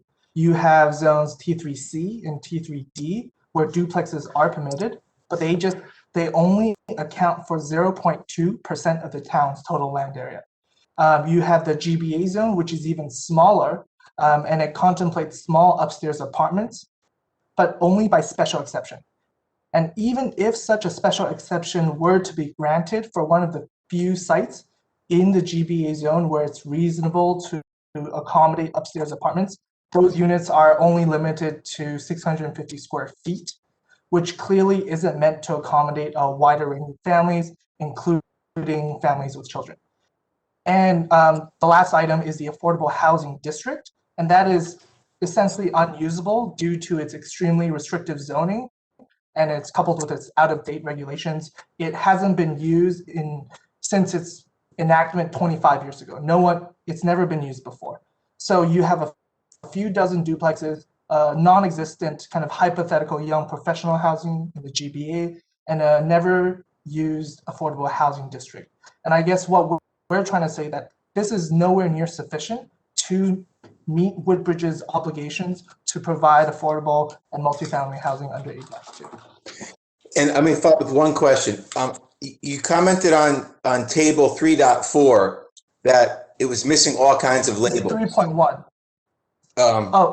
No, I think it was 3.4. Oh, sorry, you're talking about the So the affordable housing, correct? Sorry. Right. So in table 3, I'm just curious, and I appreciate you bringing it up. Did anyone on your team bring that up to our Chris Sullivan's office so that it can be rectified?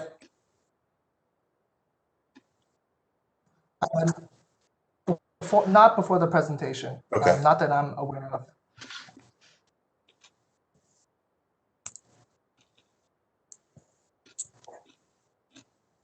Mr. Chairman, I yield back for the time being. Thank you. Thank you, Paul. Andrew, Mr. Schatz. I'm sorry. Someone else? Sorry, Mr. Schatz, I have an answer to your question earlier. I just wanted to hop in and give that to you. Sure, Mr. Holland, go ahead. Although your internet is not stable. Yeah.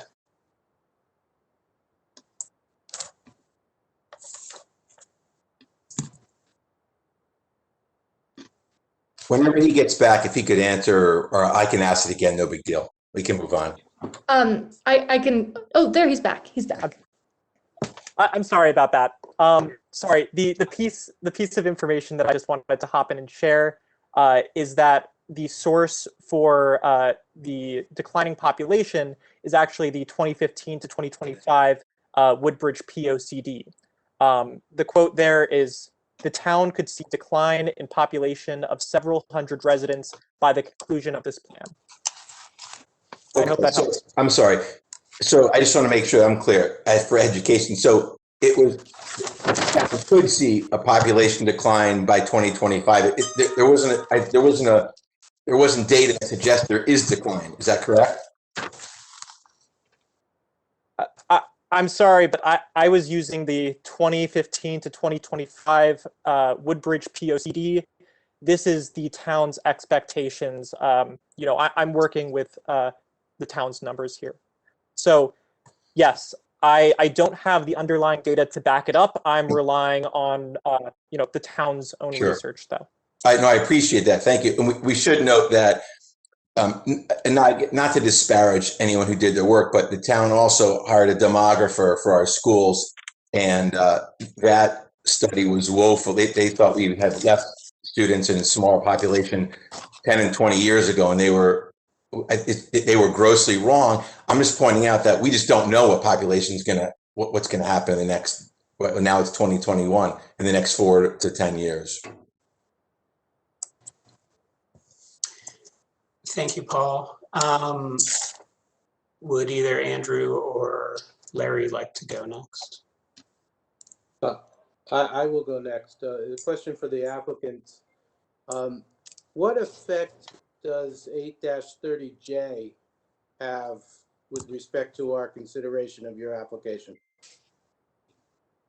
And I ask that question in so far as it sets forth a spring 2022 deadline for creating a new affordable housing plan. Thanks for your question, Commissioner. I think the answer is none. That's not our application doesn't pertain to 8-30J. Well, my question is in this regard: if the town otherwise has an affirmative obligation to create a new affordable housing plan with a deadline of approximately a year from now, should more study and consulting take place before the town adopts such a plan, rather than relying on your recommendation? I see. You didn't mean a literal, does it rely on the 830J statute? Yeah, sure. So that's a great question. We are totally in favor of the town doing more of that planning and thinking long-term about how it can grow to meet what we think of as the fair share of its affordable housing need. We just don't think that that takes away from the need to act now. So right now, the zoning regulations in Woodbridge are illegal. They violate, we detailed in our filing all of the state and federal laws that we think they're in violation of. And we have put before the proposal what we think is an actionable first step.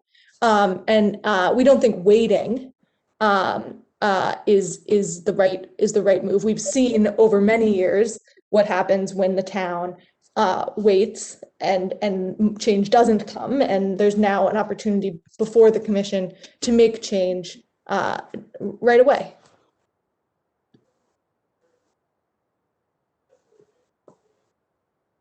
That was my only question. Thank you.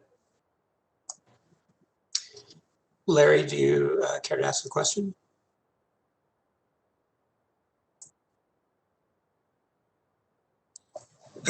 Not at this time, Mr. Chairman. I've been walking around listening because I have some physical issues tonight, so I'll reserve to another evening. Appreciate it, Larry, and we know that you're just off camera if you need to be. Yeah, I'm just walking around the table here. I appreciate their long nights. So I haven't had a chance to go, so I think I will. And maybe I'll start where Andrew just left off with 830J. So to the applicant team. So do you agree, though, that we do have this obligation to create this affordable housing plan by July 2022, correct? Yes, we just don't think it does away with the pre-existing obligation from 8-2 that hasn't been fulfilled over the last 30 or so years. Yeah, no, I'll get to 8-2 in a moment. But I want to focus in on, in particular, this document that was submitted into the record, I believe, by Attorney Herbst and his folks, this Planning for Affordability in Connecticut, December 2020 document. Are you all familiar with that document that's now in the record? Great, thank you. So the legislature in its wisdom has decided that towns should actually plan for affordable housing. And the guidance document here actually said that this was a way to avoid long drawn out legal battles over development, including those case-by-case fights over specific development program proposals under 830G. Does that sound like a reasonable approach that the legislature has chosen?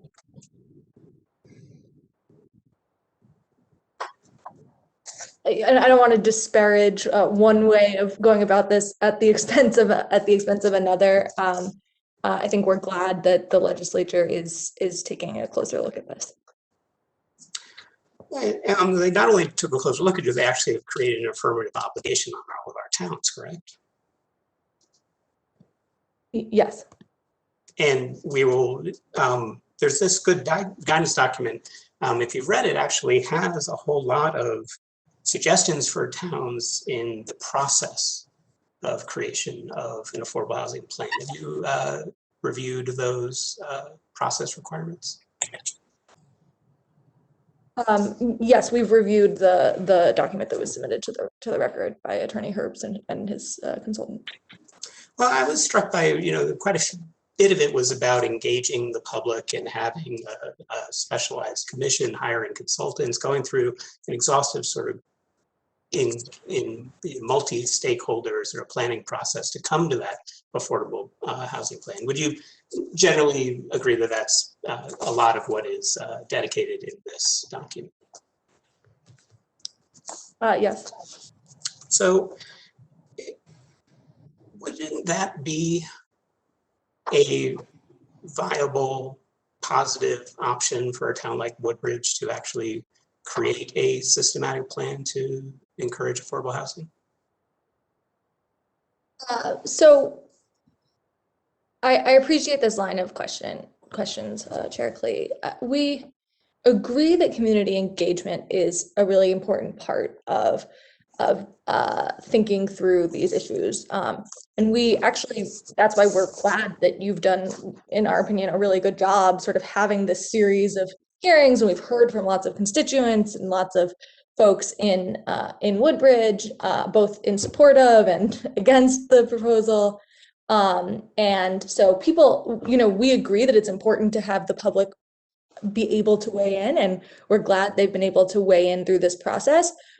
With that said, I think we also want to keep in mind that sort of long drawn out community processes have also been used as a tool, sort of weaponized against change, especially when those community engagement processes only engage with people who've already been let into a walled off community, right? So we're talking about a community that has only allowed the elite and most often white people to live there, and to say when there's a broader obligation to build housing for a region, that only those people, or that there's going to be a process that we're going to rely too heavily on, a process that relies on those people themselves to make change, that hasn't always worked in the past. And that's how we got a lot of civil rights law, right? Is because internal communities don't always make those choices. So I think, Ms. Anderson can weigh in a little bit more if it's helpful on sort of the specific history of what's happened in Woodbridge to date, if that's helpful to you. No offense to Ms. Anderson, I actually don't need that right now. I'd rather actually ask if we engage. So two things. That new legislation requires us not to have a long drawn out process. It actually has a hard deadline of an actual plan completed by July 2022 after going through the process. So it is not, the legislature in its wisdom actually said, yeah, no, we don't want this long and drawn out. It actually had a specific deadline for the formulation and promulgation of those plans. But second of all, you'd be able to participate in that planning process at your organization, wouldn't you? You're invited. I think, again, we're not at all opposed to there being a longer process. We think that there are Mr. Holland spoke earlier about the infrastructure planning things that would be great to see Woodbridge undertake in order to build more affordable housing and really move towards the kinds of levels of housing that we think the region needs. But when the legislature enacted this new statute, they didn't get rid of the requirements, the mandates from 8-2. And we think those, or the Fair Housing Act, or the state constitution for that matter. And so, I think I want to just go back to the fact that that's true. That process should happen. That's exciting. It's, I think I don't want to speak for our client, but my guess is that our client would be happy to be part of that process. But we want you all to really think deeply about this proposal that's actionable, that can help get towards compliance with longstanding violations of laws that have been in place for many years. Thank you, Ms. Aplo. I'll move over to 8-2, which has come up quite a bit. And start with a sort of basic question. Is it your contention that the affordable housing portions of 8-2 trump any and all other considerations under 8-2? So we started to get into this a little bit with some of the other commissioners, but that's not our contention. Our contention is that it's a standalone obligation that must be met, and that it can be those other obligations, things like soil and terrain and those things that we've been talking about tonight, those should be taken into consideration, and that is very true. I think it's important to remember what we're talking about here. We're not talking about like on the margins. Woodbridge chose in one place to prioritize traffic over housing, and therefore that should be allowed because it's a balancing act. We're talking about a system of exclusion over a period of many, many years in which essentially no affordable housing and essentially no multifamily housing has been built in an entire town. So I think there's something disingenuous to me about talking about balance when the current regulation so clearly ignores any semblance of balance. So I'd like to drill in on that question of balance, which I may come back to in a moment because I want to first follow up on where Commissioner Zamir did. But balance, I'll preview that question by saying that I'm going to ask you about how your proposal, whether you think that it is actually balanced in terms of the various types of proposals we could consider, in that you're proposing literally having affordable housing at fairly high densities in every zone. So for those who want to sort of think ahead about that question, it's the question of, has anyone else anywhere in Connecticut had that level of requirement across the entirety of their town? But before we get there, I want to go to page 66, which my colleague Yoni Zamir had highlighted, to sort of narrow down in this sort of question of the things in 8-2. And from your own brief, I wanted to you had graciously provided what it looks like some legislative history from Representative Meyer at the time, of the sort of, and I'll read they viewed this sort of as this addition of 8-2 and the affordable housing under 8-2 is a fair compromise putting into the zoning statutes the necessity of housing for everyone while offering protection for the towns that are not fully sewered or do not have water lines throughout the town, not to be seen as violating 8-2 if they do not put all kinds of affordable housing in every section of the community. Did I read that correctly? Yes, you did. So the way I read that, I want your reaction to that, is that the purpose of this statute 8.2 is actually balancing. And if we don't, we are one of those towns that is not fully sewered and does not have water lines. That means that it's okay if we do not put all kinds of affordable housing in every section of the community. Is that correct? Is my reading of that correct? I would say yes, but I would point specifically to when you said all kinds of affordable housing. So I would think about large apartment buildings or things of that nature. I don't read this to say that we need to treat all kinds of affordable housing the same. Okay, that's fair. So back to my other question that I previewed, which is a question of the sort of breadth. And Mr. Yang, to use your words that you just used a few moments ago, that you don't believe that this proposal that you presented is a radical change to our zoning regulations. And yet, from the reaction or the analysis from either Attorney Herbst's consultant, Mr. Miller, or what we're all now digesting from our town consultant, Mr. Chalder, who apologized that we keep ruining your name, Mr. Chalder. First of all, do you disagree that the amendments as written could allow dense multifamily housing with considerable unit sizes anywhere in this 6, 8, 10, 12 units? So I'll answer, I can chime in a little bit, but this is also something that Mr. Yang and Mr. Holland and Ms. Zhu have spent more time on than I have. I will say that there is still the public health code, and so our view is that actually on many parcels, the kinds of things that Mr. Chalder brought up would not be approved by other entities. But I'll let other members of my team chime in.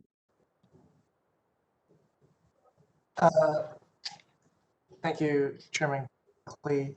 I believe, yeah, I think when I was referring to this proposal being not radical, it was in context that the use of on-site septic and well water for multifamily housing isn't radical or a new idea in Connecticut. As you know, I've listed the kind of many developments across Connecticut that do use that kind of on-site infrastructure.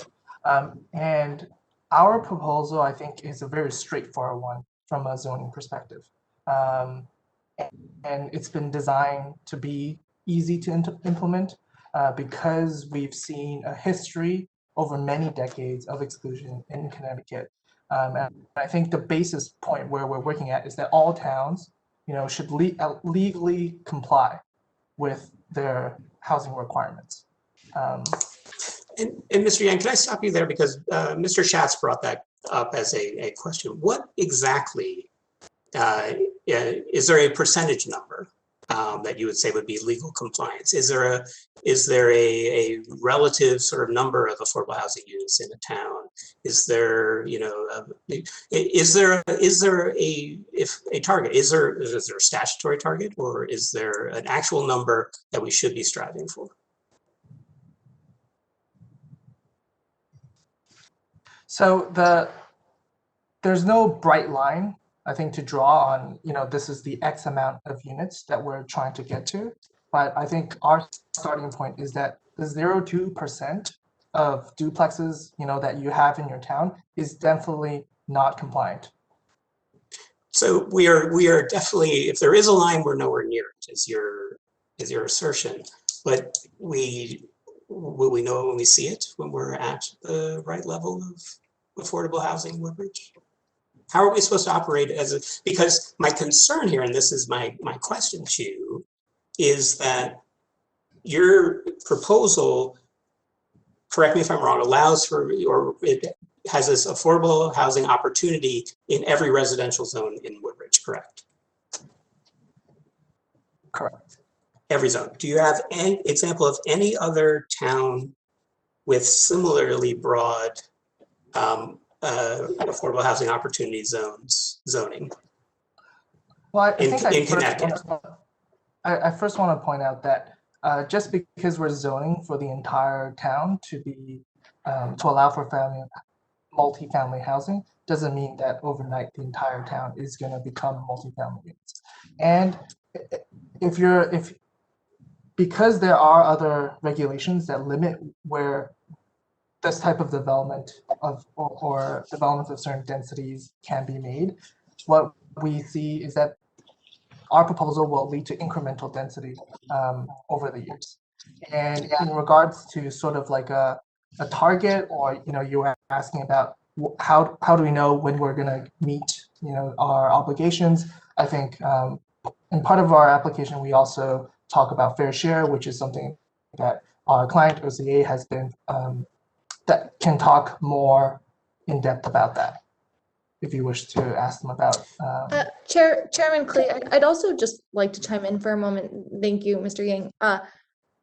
I think that I take issue with the idea that because this hasn't been done yet in Connecticut, or I wouldn't even, I'm not to concede that, but if that is true, we know, and I think you all know, that Connecticut is one of the most exclusionary states in the country. So Connecticut has been doing this wrong, and towns in Connecticut have not been complying with Connecticut's own laws on these issues, and Connecticut has not been enforcing them. And that's something that we're seeking to make change around.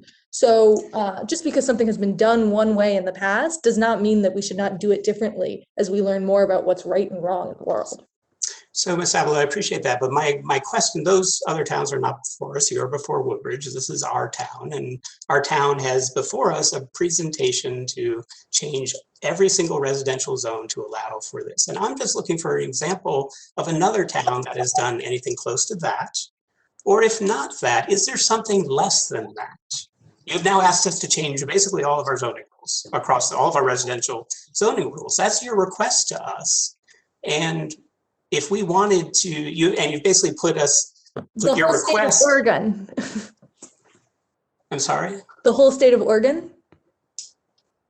The whole no state of Oregon. single-family zoning in the state of Oregon anymore.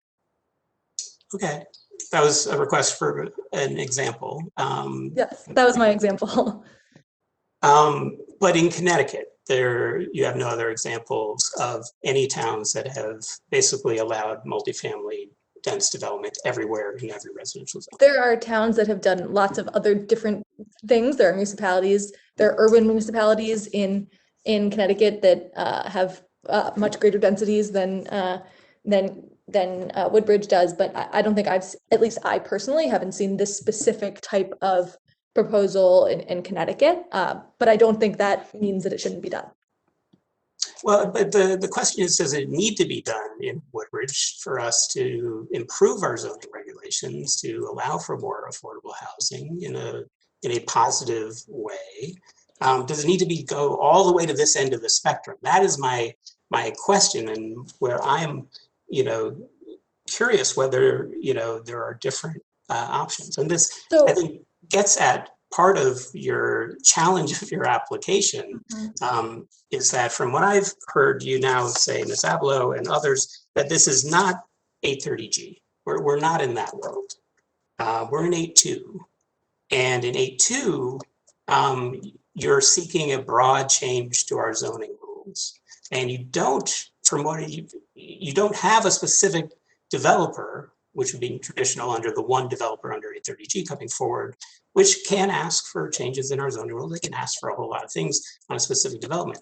But again, you've asked to change every single residential zone broadly. And as part of that, you've also decided that any affordable housing multifamily under those new regulations would be allowed to do so without coming to anything more than a building permit from our town. So what I'm asking, is there a different application, and you have actually the right to amend your application if you want, that would move Woodbridge in the direction towards more affordable housing, but not all the way to the very far end of what I'm arguing is the spectrum?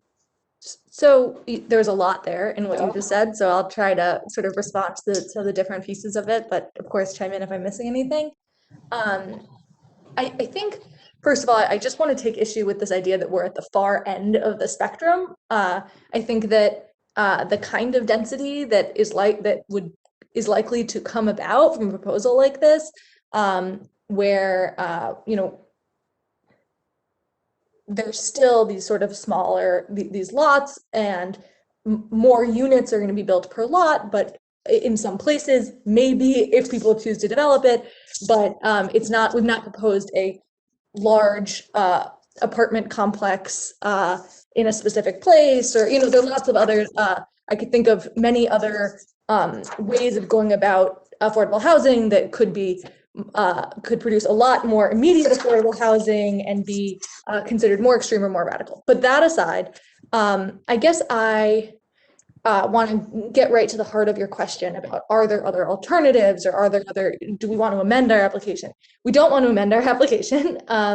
We think that the proposal we've put before you is actionable and reasonable. And I think we want to focus on the fact that this is the one that's before you today. So sure, I couldn't tell you that this is the only way that Woodbridge could get into compliance with, or start to move toward compliance with 8-2 and the Fair Housing Act. I wouldn't say that, but I would say that this is one way. This is the way that we've come up with. We can talk at length about why we think it's a good way, whether you want to use a market approach or a different approach, etc.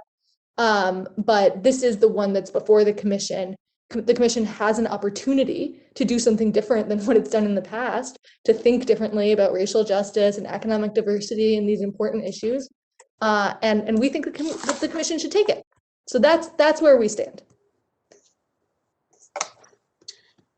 Thank you for that. And I've asked quite a few questions, so I'd like to turn it back to my fellow members of the commission if they have follow-up questions for the applicant, for Attorney Herbst, the intervener, or for our planning consultant.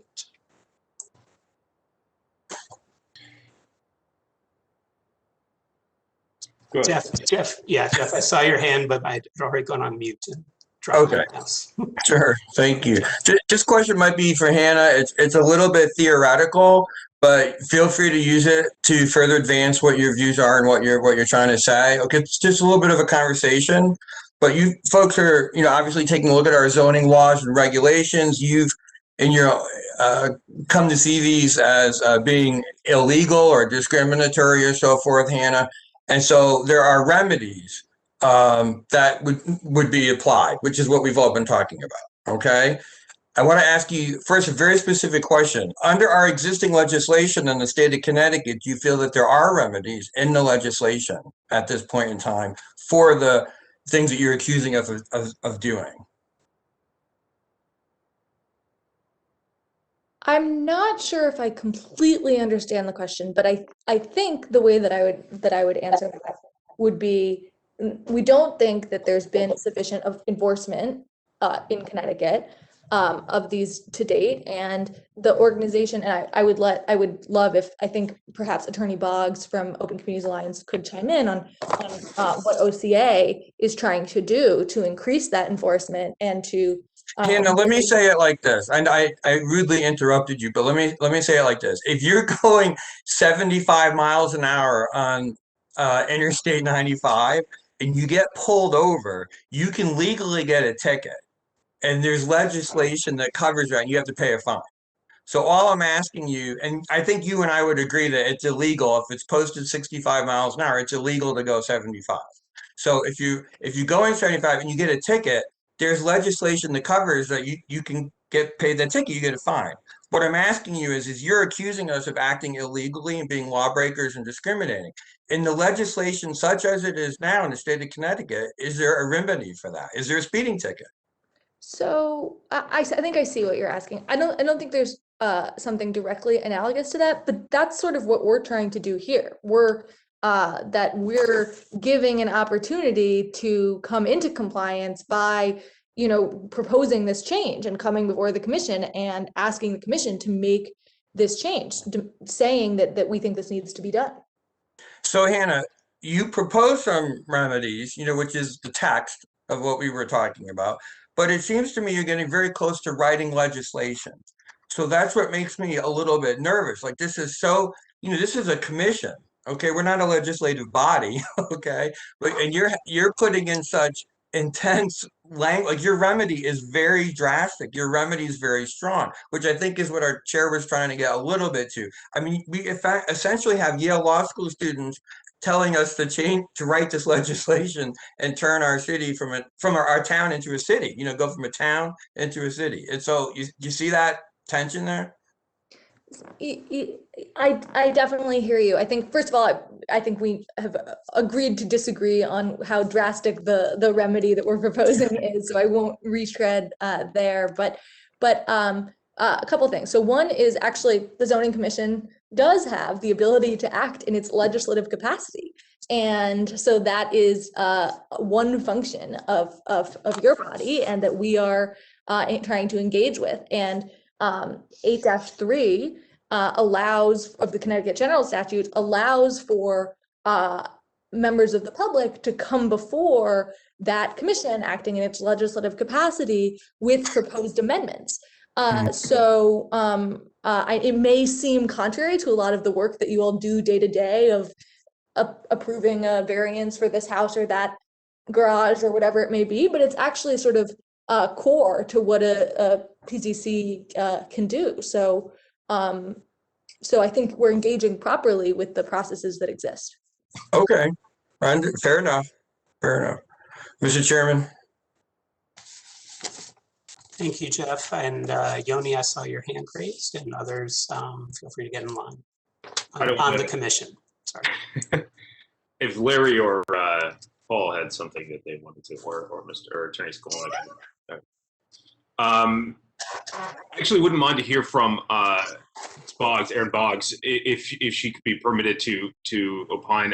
In Attorney Herbst's presentation, his consultant, Mr. Miller, referenced this affordable housing plan and process guidebook that we've the chairman kind of went through a little bit again today and put forth some very good questions to the team here, to the applicants here. I'm just wondering, you heard Mr. Miller's presentation on behalf of Attorney Herbst and his support for the process that's laid out in the Affordable Housing Plan and Process Guidebook. And I'll be the first to admit that although I know about your organization and I've met you before, I haven't read what your organization, what Opens Communities Alliance has to say in response to the suggestions, the plan laid out by the Affordable Housing Plan and Process Guidebook.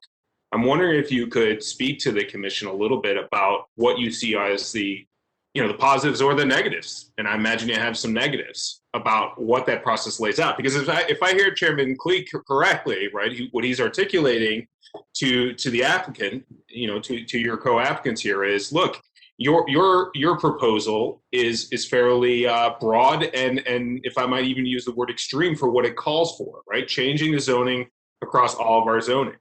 But the state has promulgated this plan and has suggested that we sit down as a community. Each community needs to sit down and undertake this process. So what are your concerns with the way that it's laid out? Why isn't it good enough? I think you're muted.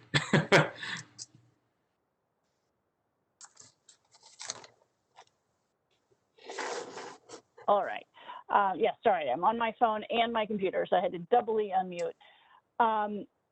So I don't think the Department of Housing is proposing for a second that its guidebook overrides the Fair Housing Act, the Connecticut Constitution, or even 8-2. This is merely some ideas from the Department of Housing. There's nothing that is in stone about it. There is nothing that compels the town to do anything. These are just some ideas. And I think one problem with our state as a whole and the way we've done zoning, and particularly if only the local interests of particular towns are left to guide entirely what the zoning looks like in those towns, is since we are starting in a segregated landscape, if we are only taking into account the interests of people who are in predominantly white towns, we are very likely to continue to be in a segregated landscape.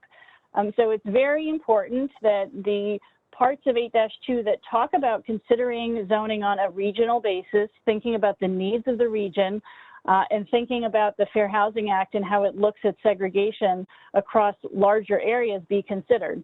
And, you know, that's really part of what we're proposing here, and what we're offering in terms of this change is really just a first step. There's a lot more that the town needs to do, and this will just be an immediate thing, an actionable thing that the town can do as the first stage of more holistically addressing this problem, and lots of towns across the state need to do that as well. Sorry, sorry, Rob.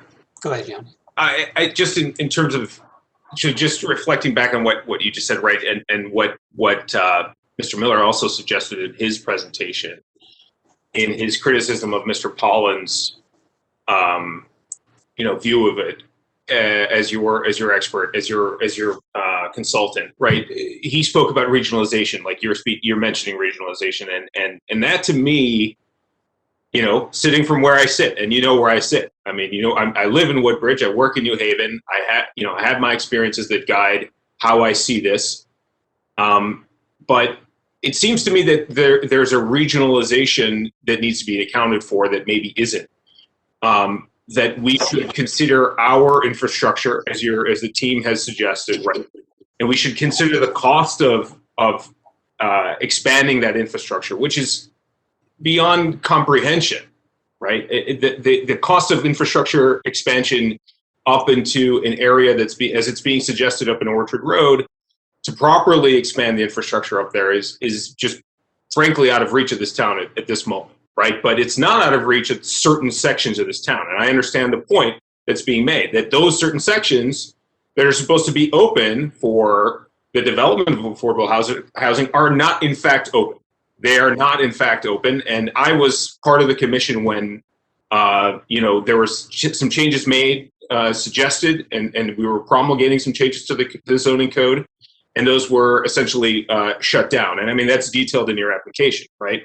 But it seems to me that Connecticut as a whole, as it's been suggested to do for things like probate and things like even education, I know I'm speaking out of turn here because this is zoning, not education, but it seems like there's room for us in the state as a whole to consider more regionalized approaches to the way that we look at affordable housing. Right, that the folks who live in New Haven, who want to make a better life for their families, the folks who have a voucher, a Section 8 voucher, and want to be able to go and say, hey, could I live in an accessory dwelling unit in Woodbridge? Are there any for rent so that my kids can go to school in Beecher Road School and live in Woodbridge and benefit from the schools there? And then our accessory dwelling unit regulations actually prohibit, beyond a maximum size, et cetera. And so they don't have that mobility. I'm aware of all those things, but for somebody like that versus somebody who's in a sort of not upper income tier, who say works in our schools as a teacher's aide or even a teacher. Right, somebody who's considered workforce housing according to the AMI, the area median income that HUD puts out. Right, that person looks at their income, looks at where they work, and they say, "I want to live somewhere in the Woodbridge area, whether it's Woodbridge, New Haven, Orange, Milford, the Valley somewhere. And what are my options for renting out a relatively small space?" Woodbridge is not really an option for them.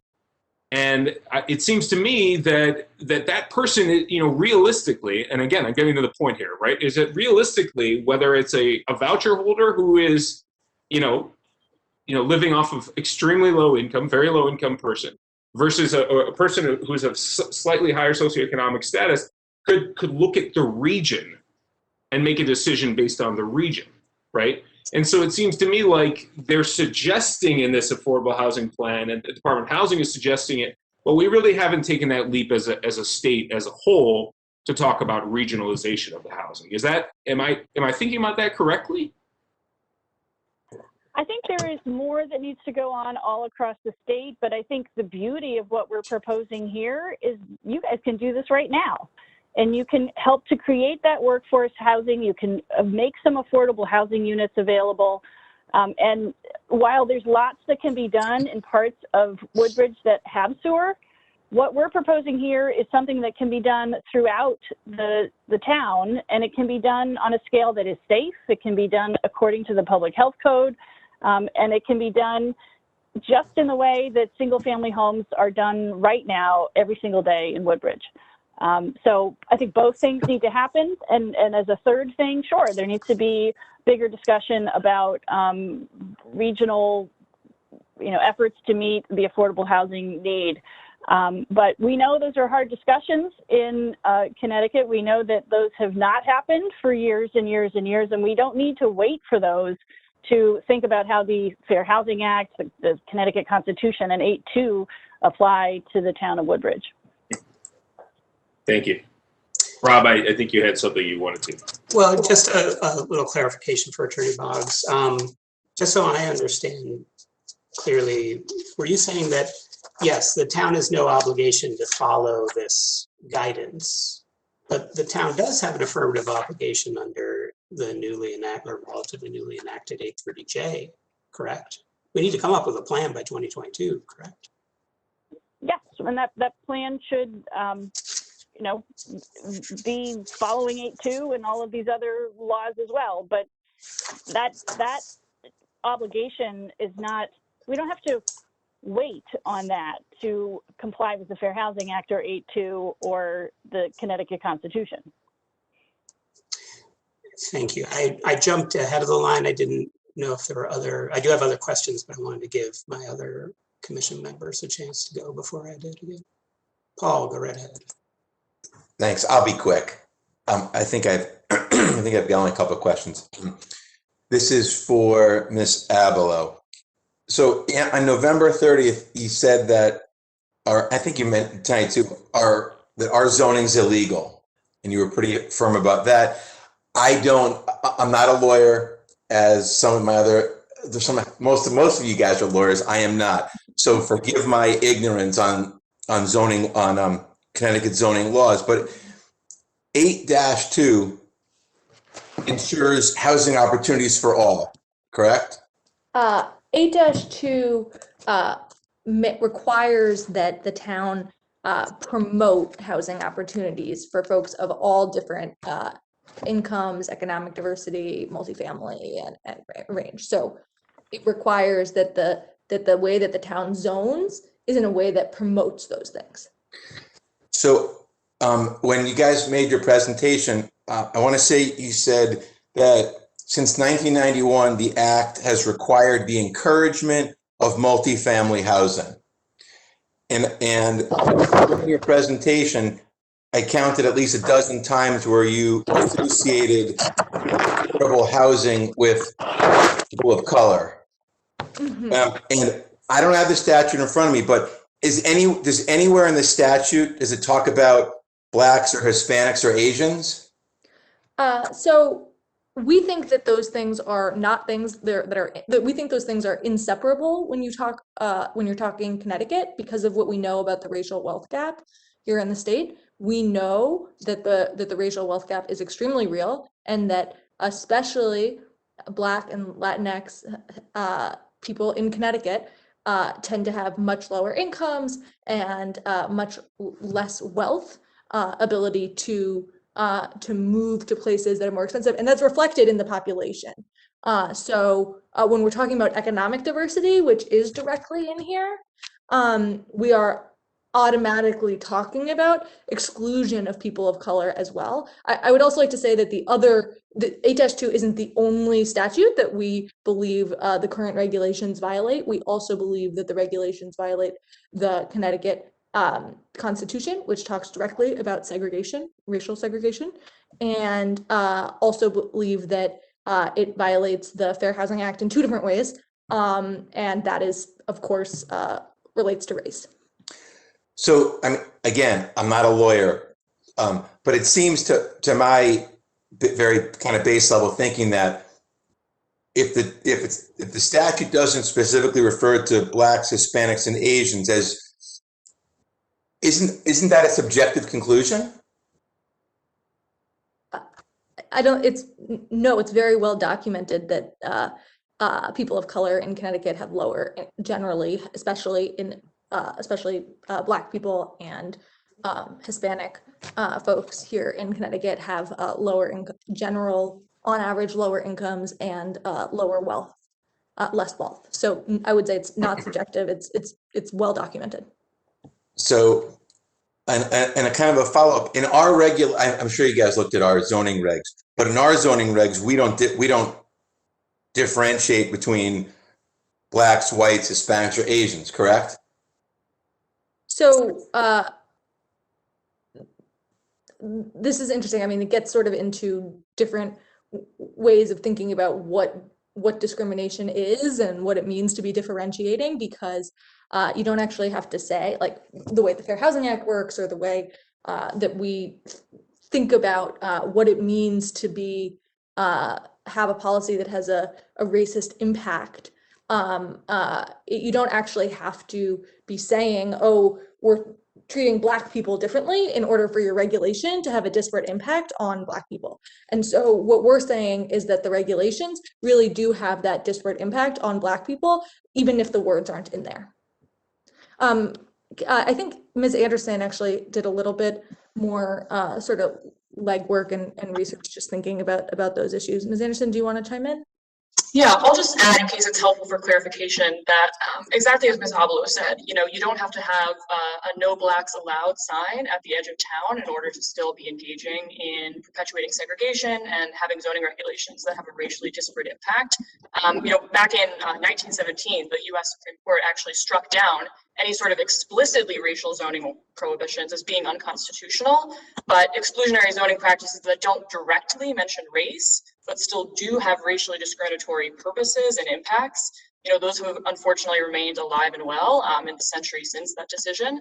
And, as we've detailed in Connecticut, Woodbridge was a pioneer in using seemingly neutral zoning restrictions that have kept the town much whiter and much wealthier than the surrounding region. And so, we've talked a lot about the Federal Fair Housing Act, and that was passed in 1968. But even after that passage, we've talked about how it does make it unlawful currently to have zoning regulations with a discriminatory intent or a racially disparate impact, which we're talking about here with the racial wealth gap. But those protections are very under-enforced. And so as a result, there are many exclusionary zoning ordinances in Woodbridge and in other places that are still on the books, despite being, in violation of the Federal Fair Housing Act. Yeah, I just don't know how you can, on your November 30th presentation, it was pretty clear that whether you intentionally or unintentionally did it, you essentially called Woodbridge a bunch of racists. And so let me ask you, you cited a 1991 statute that required the encouragement of affordable housing. What exactly does it mean to encourage affordable housing? Is there a legal definition? Well, I think this is a lot of what we've been sort of dancing around tonight is what is the obligation? How far does the obligation go? And I just want to go back to our overall point, which is that while people might disagree on what the different things are that one could do to sufficiently promote affordable housing or to sufficiently promote multifamily housing, what Woodbridge is doing today is not anywhere near what it would need to be doing in order to be compliant. Let me ask you one more question. And again, I made a note on the Connecticut Fair Housing Act. It says, if my notes are right, it is unlawful to make available and deny dwelling to people because of race, color, religion, sex, familial status, and national origin. That's what I think the Connecticut Fair Housing Act says. And all I keep hearing is that you're essentially accusing Woodbridge of doing just that. Although in our regs never once mention sex, familial status, national origin, religion, race, color. You're all drawing conclusions that essentially paint us as, as racists. I understand, and these conversations can be really hard to have about racism, and nobody wants to be told by someone, oh, you're a racist. And so I get that it can feel like that, and that could be that isn't a good feeling. And so I want to engage and talk about these things. I'm going to divide what you asked into two parts. So on your first question about the Fair Housing Act, a lot of this is about how case law today has developed, and actually some of the sort of the most prominent cases of the day on fair housing are about exclusionary zoning, are on just exactly this issue. And so even to the point where probably the most famous fair housing case of our era calls exclusionary zoning the heartland of the Fair Housing Act, that this is sort of the core of what we think of, because today a lot of racism doesn't take the form, like what Karen was saying, of a no blacks allowed sign. Instead, it takes the form of, oh, well, we're actually talking about, whether or not people can afford to live somewhere. But that itself needs to take into consideration, what do we know? What do the statistics show about what race people who can afford to live in a given place are or will be in a town? And then the second part of what you were talking about was sort of this broader question about, like, is this racism? Are we accusing that, et cetera? And I want to go back to Ms. Anderson again on that one. Sure. So yeah, I can just add to what Ms. Abelo said, that I mean, I do think it's important because people use, terms like racism, discrimination in a lot of different ways. And I think it's important to distinguish between a hyper narrow meaning of the word racist that, can refer to individual acts of conscious bias. If we were accusing people of that type of narrow racism, it would be if people were, protesting every time a person of color moved into the neighborhood or something like that. There's also a broader and incredibly important meaning of structural racism that we're dealing with when we talk about, issues of law and issues of policy. And, it is indeed our contention, and we're in agreement here with lots of case law and lots of scholarship, that when there are exclusionary zoning ordinances on the books, there is indeed structural racism at work. And actually the report from the Connecticut Department of Housing that we've been talking about a lot tonight, starting at page 7, it has a great overview of this that I'd encourage people to take a look at, about, exactly these issues, how housing segregation in Connecticut didn't happen by chance. And it goes on to detail how the legacy of more explicitly racist practices like redlining and racial steering have evolved over time very insidiously to carry on their same work through exclusionary zoning, and how the work of local zoning commissions is continuing to embed that segregation into the fabric of our communities. So that's what we're talking about here. And in addition to the racial wealth gap being part of the reason that the low and moderate income families who get excluded by Woodbridge's regulations, that's part of the reason why those low and moderate income families are disproportionately Black and Hispanic. But exclusionary zoning itself is also driving that racial wealth gap and making it even worse by denying housing opportunities, preventing many Black and Hispanic families from being able to move, if they so choose, to high opportunity communities like Woodbridge. And so exclusionary zoning is deeply interwoven with structural racism, and to keep the current zoning in place would therefore just be to perpetuate that racial segregation. And that's really exactly what we're trying to address here tonight with our application. Thank you. Just one more point for me before we go back to you, Commissioner, is that we were really heartened to see over the summer that the town was taking action after the murder of George Floyd, that there was a commission coming into place to sort of examine some of issues around race and diversity in the town.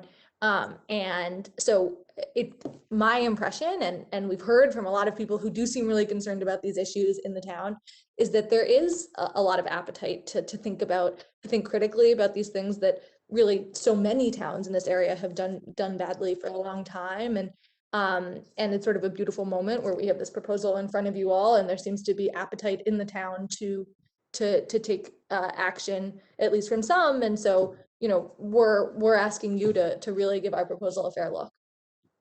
And one last question. Have Black and Hispanic families or organizations specifically approached either of your organizations regarding Woodbridge? It's a great question. So we partner with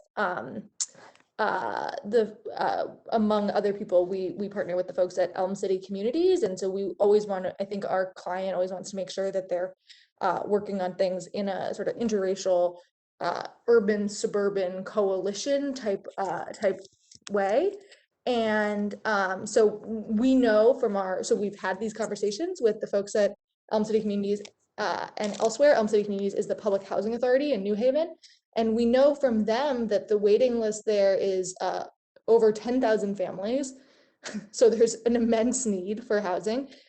Interestingly, we also know from them that a third of those 10,000 families are from the suburbs surrounding New Haven. So from Orange, Bethany, even Woodbridge.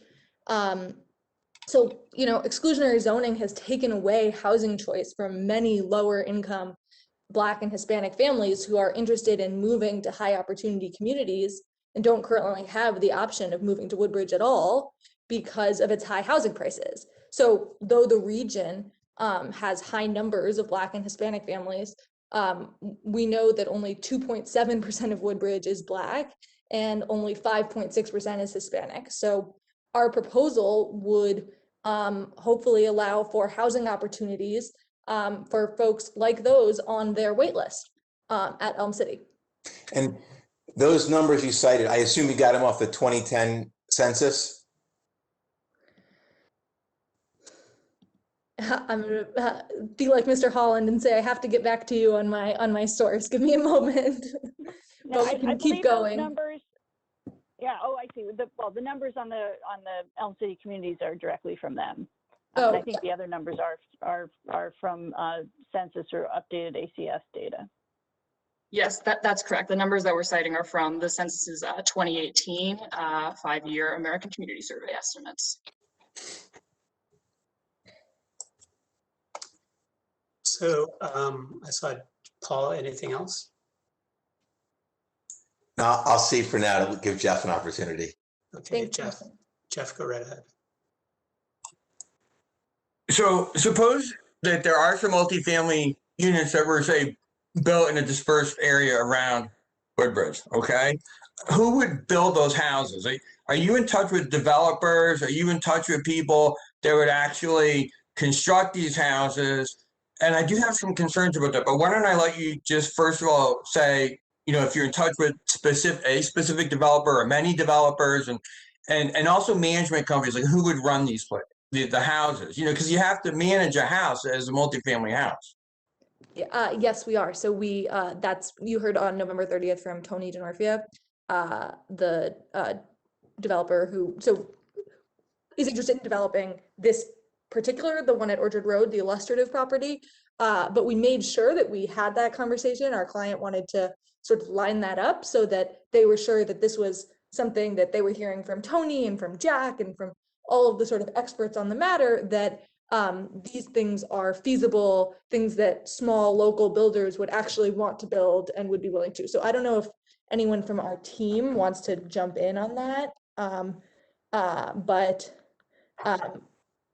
I think that, yes, the answer is we've made sure to talk to folks so that we know these are feasible and can be reality. Because I would mention, it's very frequent in the lower end of the housing market that there are abuses by developers that are in those parts of the markets where they don't treat the people that live there well. They don't keep up the property. They run these scams of rent to own situations. Okay.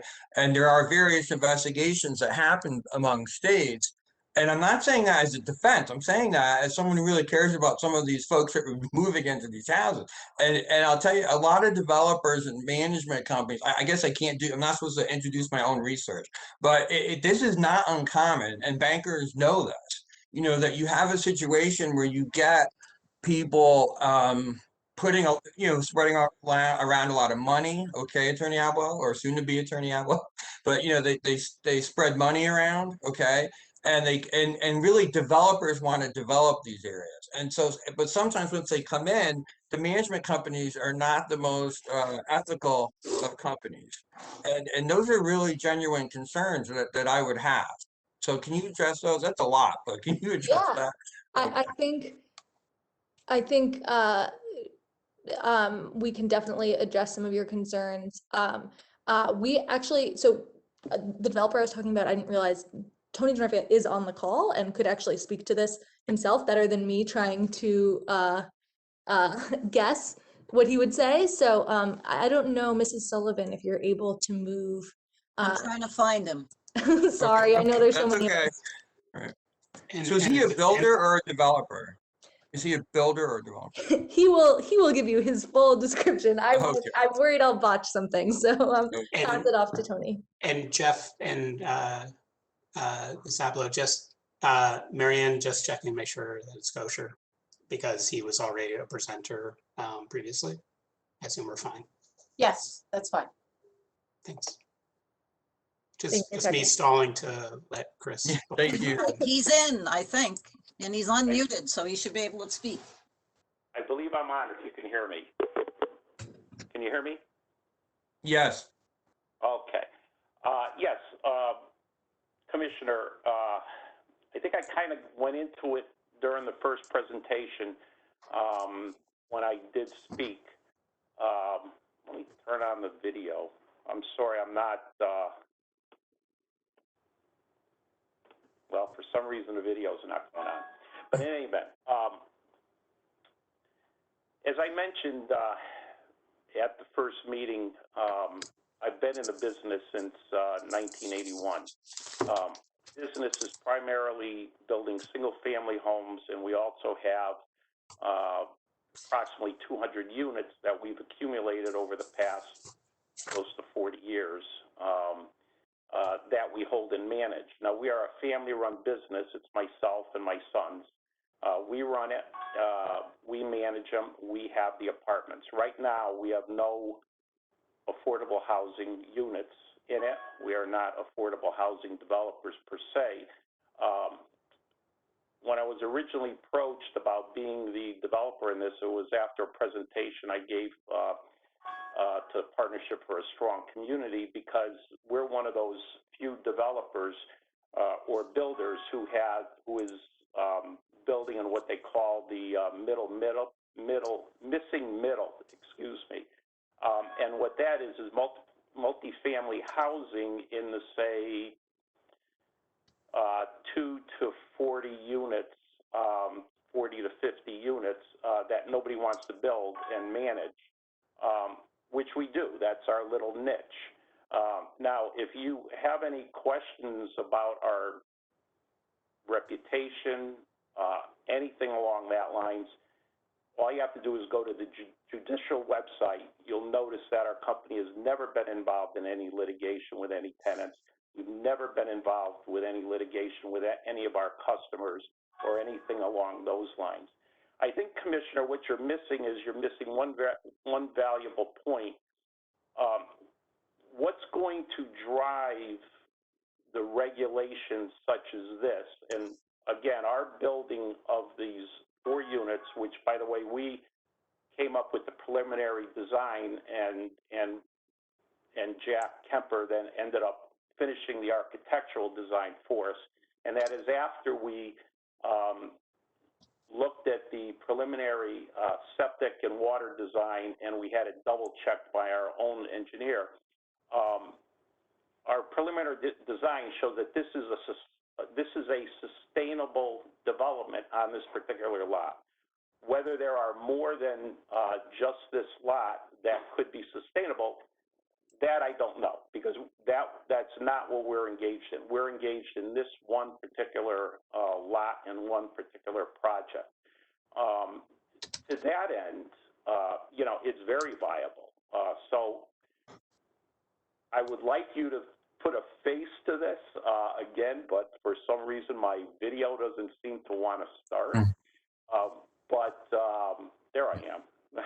But okay. But you know, if you have any questions about our qualifications or anything like that, just shoot away because, I have no problems going over that.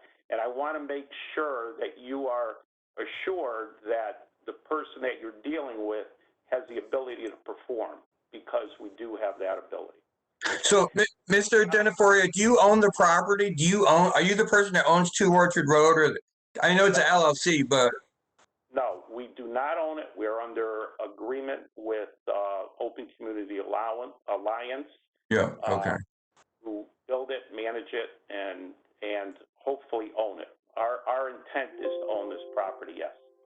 But presently, it's the garden fund or something, but at some point you would want to own it. Is that? I don't know anything. I mean, I'm not sure who this garden fund. Our initial contact was, again, through inquiries were made to the State Home Builders Association, of which I'm a very active member, former president of the local, member of the State Home Builders Association. Inquiries were made if they knew someone who would be interested in this type of development. Our executive officer immediately contacted me. I went over it. Not only did I look at the specifics of this, but I looked at the social responsibility to this also. And once we got into that social responsibility, I said, this is a project I want to be involved in. Now, what you're going to find out later on, and I don't want to put the cart before the horse, but you're looking at this, and I can't believe your consultant turned around and said, well, these things are going to go all over the place at this density, and also for these dollar figures. And it is not conceivable. It's just not practical. It just cannot be done in the real life. The biggest restriction that you're going to have in the town of Woodbridge is, number one, is you've got your land costs, and number two, you've got your infrastructure. When we looked at this project, we said after our engineers looked at it and did it, they said conceivably we could handle an 8-bedroom system. Now, whether it is an 8-bedroom of a single family or an 8-bedroom along this way, it really doesn't matter, because that's how they regulate it. We looked at the well capacity and the amount that it could be done. It can be handled under the state health code. Now, again, you can come up with every possible scenario in the world to defeat a regulation. Again, I've been doing this for 40 years and I've seen it. You can come up with these different scenarios and all of these what ifs, and you could what if it to death and deny it. Now, granted, everybody needs this type of housing. It is an absolute necessity. I think the applicant, the way that they stress the area behind it, I think they're spot on. But again, you guys have to make that decision. But it's something that's needed. It's something that's needed in my town. I hope that after this application is done, the Open Community Alliance turns around and moves it, because we've got to do something. So I'm opening it up to questions if you have anything you want. I hope I didn't talk too long or preach too much. Okay. Point of order, Mr. Chairman. Yes, Paul. So I'm confused. I thought that from what we heard earlier, we're not going to talk about the specifics of the property, because the application is only based on the regulation change and POCD changes. So are we taking a turn towards this, or are we? I'm confused. So I asked.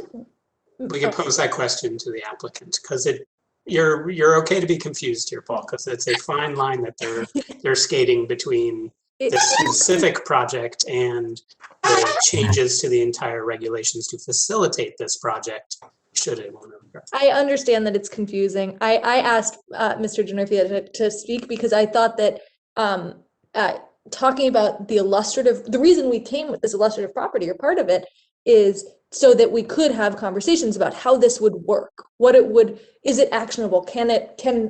developments be built under this. And Mr. DeNorthia, with all of his experience and knowledge on this, is able to paint a picture of how it would work. When we say we're not talking about the specific property, I think at least what I mean is we're not here seeking specific approvals specifically for that property, not saying that we can't talk about that property as a way of illustrating how this regulation would work in practice. And perhaps with the commission's permission, I will follow up on that specific point with a question to the applicant. Thank you, Mr. D'Onofrio. In your phrase was the what ifing it to death and the risk of that happening. But if you've presented something, for argument's sake, that we actually liked, your actual presentation of a reasonably sized, not the potential of this regulation, which could go up to 12, 15, 36 units, whatever the sort of numbers that are in all the hypotheticals. I'm asking the applicants, do we have the ability or authority to choose something more than what we have, but less than what you've asked for? Thank you, Chairman Klee. I mean, I think my answer is the same as it was earlier, which is that this is the proposal we have in front of you. There could be, I'm not saying this is the only way to achieve greater compliance with the statutes, but this is the one that we've asked you all to consider. I'll take that answer and ask if other commission members have more questions, because if not, I do. Yeah, I'll go Yoni and then Paul. Well, so my query was whether or not either Attorney Herbst. Oh, by the way, I wanted to apologize. I referred to Attorney Boggs as just Miss Boggs before, forgetting that she's an attorney. So Attorney Boggs, my apologies.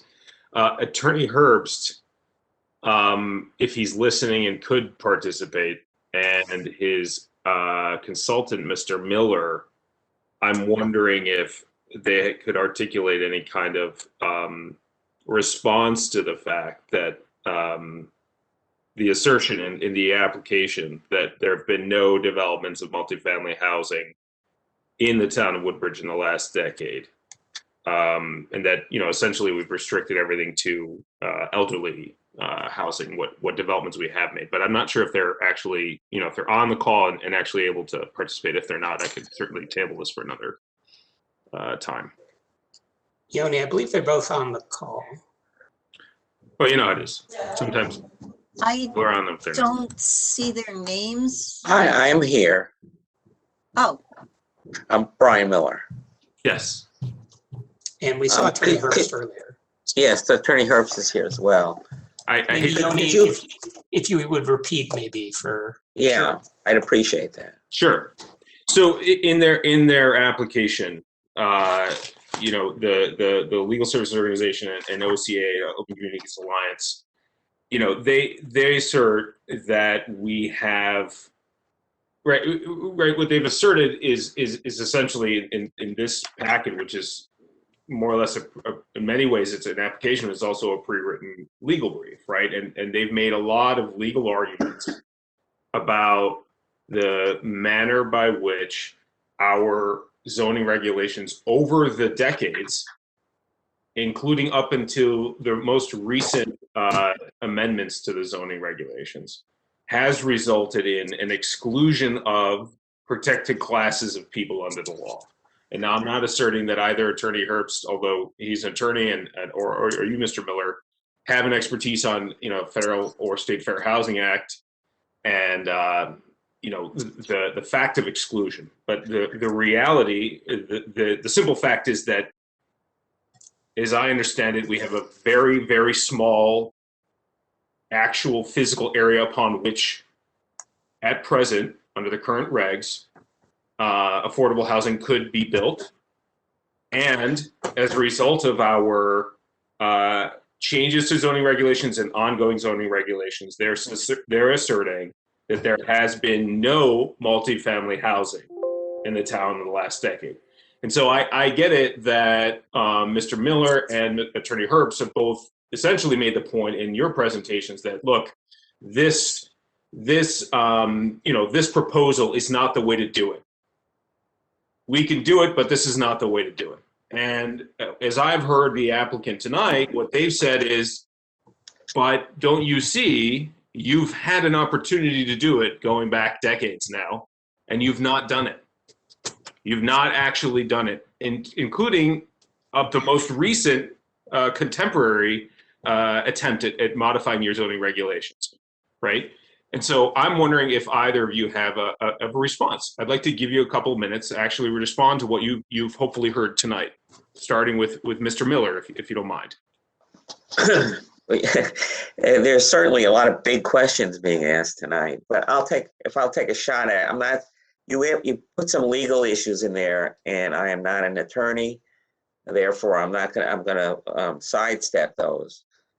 And perhaps, I'm sure Mr. Herbst will have something to add on to this. We didn't go back in the history. That wasn't what I was asked to do. And frankly, as a planner, not as an attorney, it wasn't what I was qualified or interested to do. I would not be surprised if somebody could find segregation and racism in Woodbridge's history, as they could probably find in Orange's history, or Milford, or my hometown on Long Island, or all sorts of towns. I mean, segregation and racism is part of American, and a very unfortunate part of American life. But rather, the point of what I was trying to do was to analyze as to whether the proposed approach was beneficial. And as I think my report spoke for itself, my presentation is that it really was a poor way to address this very important issue. I started my comments last week, whatever it was, saying that I'm not here, nor can I in any way dismiss the need for affordable housing in Woodbridge and throughout Connecticut. But I've also been around. I've been doing this for over 40 years, as my esteemed colleague, Mr. Chalder. And there's a lot of, I've seen many situations where there's a problem and somebody proposes an idea and it kind of feels pretty good. And then it turns out to be either ineffective, only mildly effective, or possibly very detrimental. And my suggestion is that the proposed amendment it would be detrimental in all sorts of ways that I suggested, and I think Mr. Chalder spoke about as well. So, and I also was interested that the chairman asked the question, well, are there other ways to do it? And I guess my report indicated is, yes, there is. Now, if nobody wants to do it, I have no control over that. And I mean, that we're sort of kicking it back to the town, saying you can do it if you want to do it. If you don't want to do it, well, then I guess, somebody's going to take you to court. But there are good ways to do it. And we suggested some of those ways to do it. So I don't know if that answers part of your question, but I would like to hear what the applicant and their representatives have to say. But if Attorney Herbst wanted to, I'm not sure what your specialty and area of law is, Attorney Herbst. I'm only familiar with you as a political figure, so I don't know that you have any particular expertise in this area. But certainly, if you'd like to add anything. But we're not hearing you. Something's, either your microphone's not working or, because it looks like you're muted.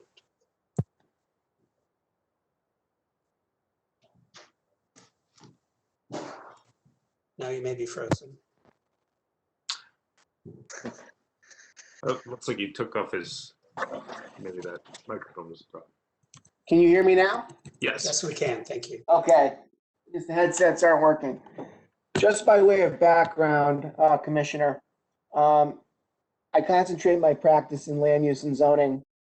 I served for 11 years on the Trumbull Planning and Zoning Commission, 4 as its chairman. I oversaw a comprehensive regulation rewrite that included an affordable housing plan.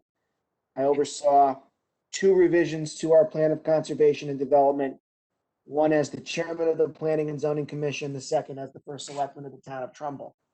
I have acute familiarity with 8-30G, the Affordable Housing Land Use Appeals Procedure, testified on it before the Connecticut General Assembly on several occasions, and I have seen these types of applications from both sides of the table, both as somebody who's sat in your shoes and also as somebody who's been on the other side of the table representing people before local land use administrative agencies. So I first want to start out by reiterating what I said at the last meeting, or quite frankly, what our experts said at the last meeting. We do not dispute the fact that the town of Woodbridge needs to take corrective action to address its regulations in developing a responsible, affordable housing plan that is both responsible and practical. We do not come before you to differ with any of the opinions about what has happened in the past, but it is significant to note that when you change a zoning regulation or you update a plan of conservation and development, the change is intended to be prospective. It is intended to say, okay, this is where we believe we need to go, and we're going to amend our regulations and our POCD to do that. So what we're trying to do is be constructive in our recommendations, not to say you don't need to do anything. To the contrary, we acknowledge that you do. We just feel that this is not the way to do it. As I said at the last meeting, when you start wrong, you end wrong. And I think the challenge that the commission is facing with this application is, how do you reconcile the theoretical with the practical? There's been a lot of discussion about the past and what needs to be done to rectify the past, but on a prospective basis, when I look at what's before you, and when on cross-examination of their expert, they have a planner who acknowledges under cross-examination that they were not involved in the drafting of the regulation. To date, I have not heard any testimony that any AICP professional planners were involved in the creation of this regulation. I've not heard any testimony that this has ever been done in the state of Connecticut. As Chairman Klee rightfully pointed out, the guidebook that we submitted for the record, I think it's more than just suggestions. To Chairman Klee's point, you have a statutory obligation to develop an affordable housing plan.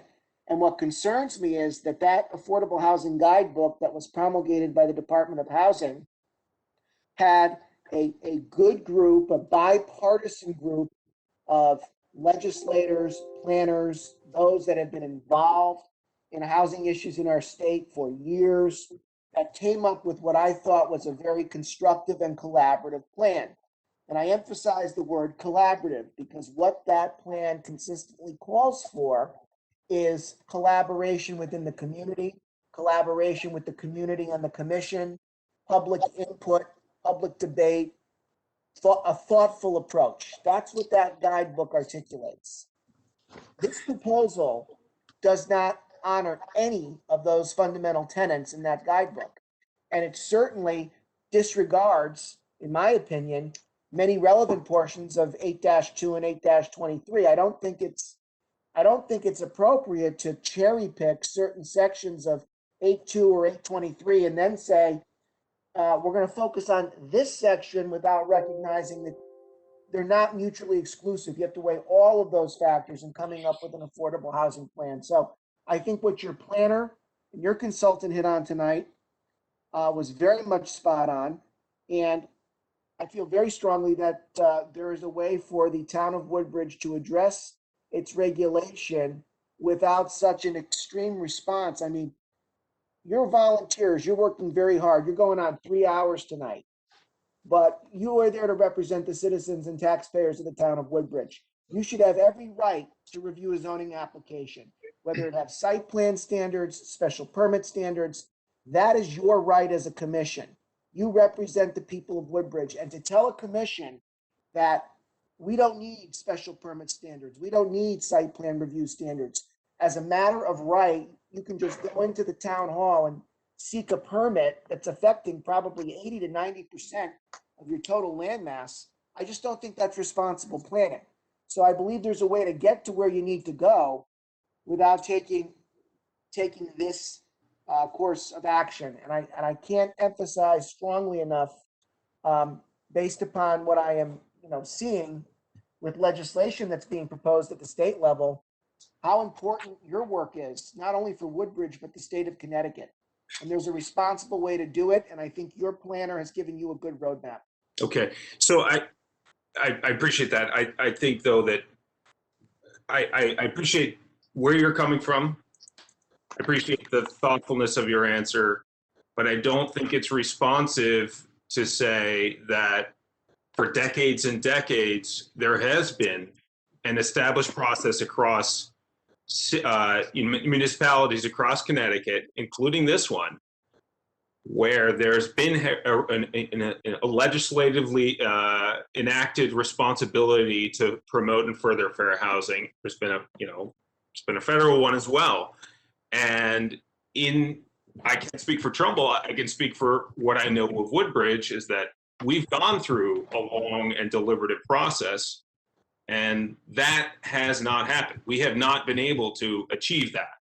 And so whatever my personal feelings ultimately are about how this particular application, I do see your point that we have the right to consider it, and how, as you put it, it might be considered extreme. I hear what you're saying, but I don't hear that.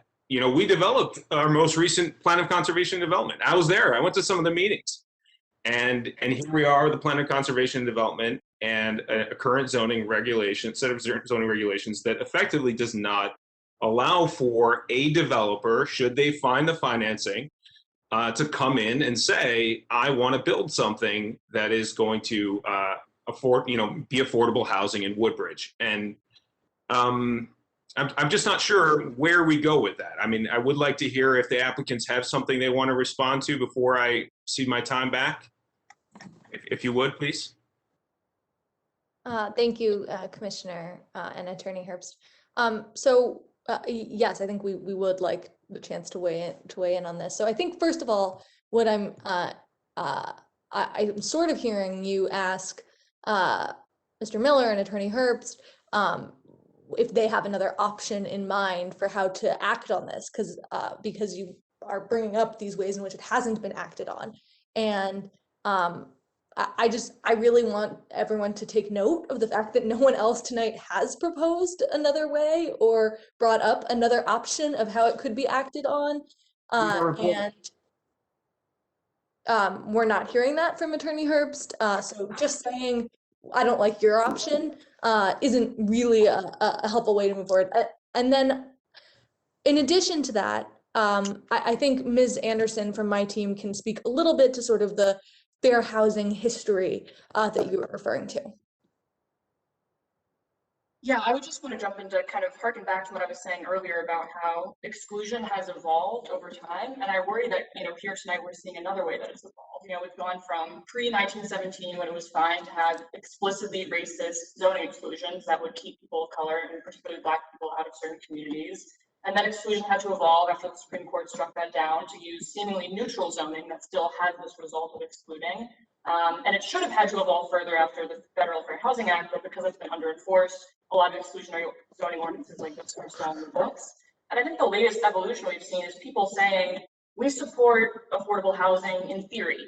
We support the goals of affordable housing. We support affordable housing somewhere. But whenever there's a specific, actionable, reasonable, straightforward way to do it, then, open the floodgates of criticism and specific things being weaponized in ways that they're never weaponized against single family.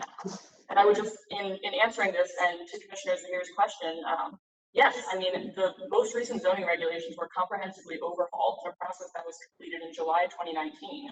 And whenever there was any suggestion of allowing multifamily housing as required by law, that was quickly shut down. Former members of this commission accused current members of the commission of trying to destroy the town. And so that's exactly why we thought that we needed to bring this application forward. And just because Attorney Herb seemed to suggest that we're using a process that is somehow abnormal, I just wanted to again clarify that in Connecticut state law, under 8-3, members of the public can submit legislative proposals like this for zoning amendment regulations to the commission. And that's a vehicle that this commission has used many, many times to amend their zoning regulations. We're not the first applicants that have come before the commission with a proposal to change the zoning regulation that has then gone through the long public hearing process, allowed for public engagement, allowed for answering commissioners' questions, and then led to things being adopted. That happened, as recently as a couple months ago here in Woodbridge. Attorney Herbst also, tried to categorize what we're doing as an extreme response, and I just wanted to emphasize again that what we're doing is, a very straightforward way to allow the exact same types of physical structures that are presently allowed. Everything you see in our site plan for 2 Orchard Road is currently allowed in Woodbridge, so long as only one family is living there, instead of multiple families, and specifically multiple families in a way that would allow them to have a more affordable living situation than what's currently present. And just finally, because Attorney Herbst accused us of cherry picking certain things over others, we just want to again emphasize that, the obligations in 8-2 around multifamily housing, around economic diversity, those were things that were added into the statute in 1991 by a legislature that recognized that towns were not doing enough. And so those very specific and recent commands are things that we know this town needs to be respecting in its zoning. And it's also something that is in the context of Connecticut's anti-segregation clause. I mean, Mr. Miller mentioned this idea that segregation is part of American life, but that's exactly what the Connecticut State Constitution's anti-segregation clause is trying to move us beyond.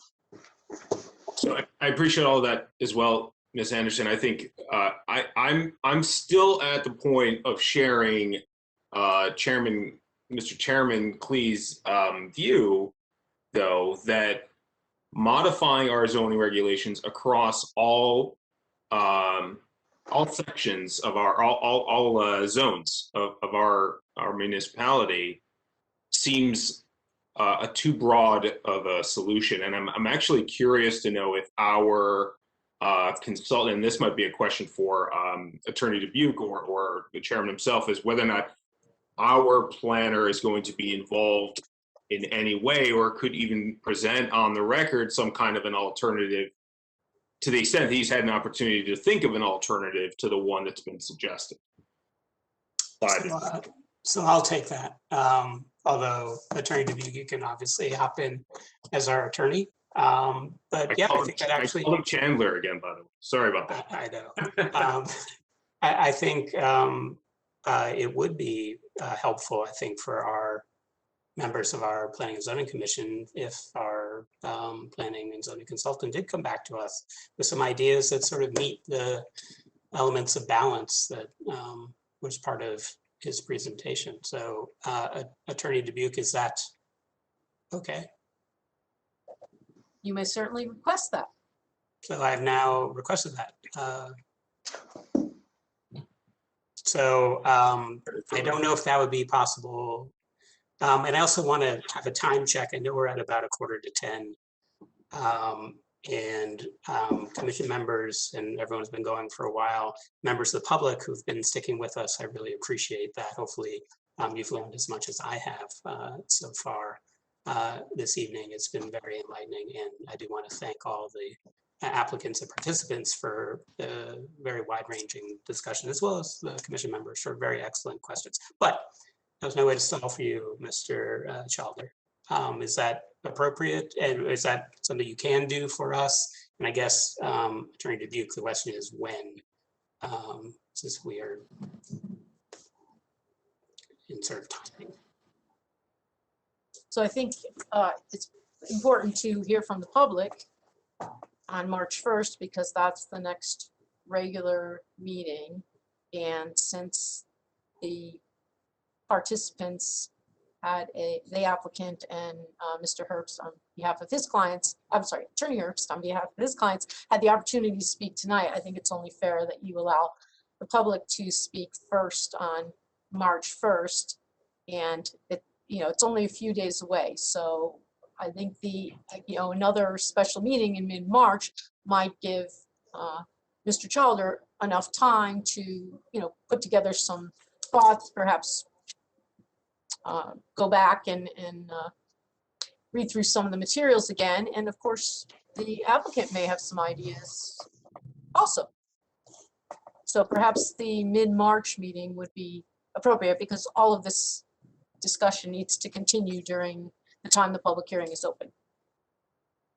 Paul Schatz, you had a question. I have a more of a procedural question.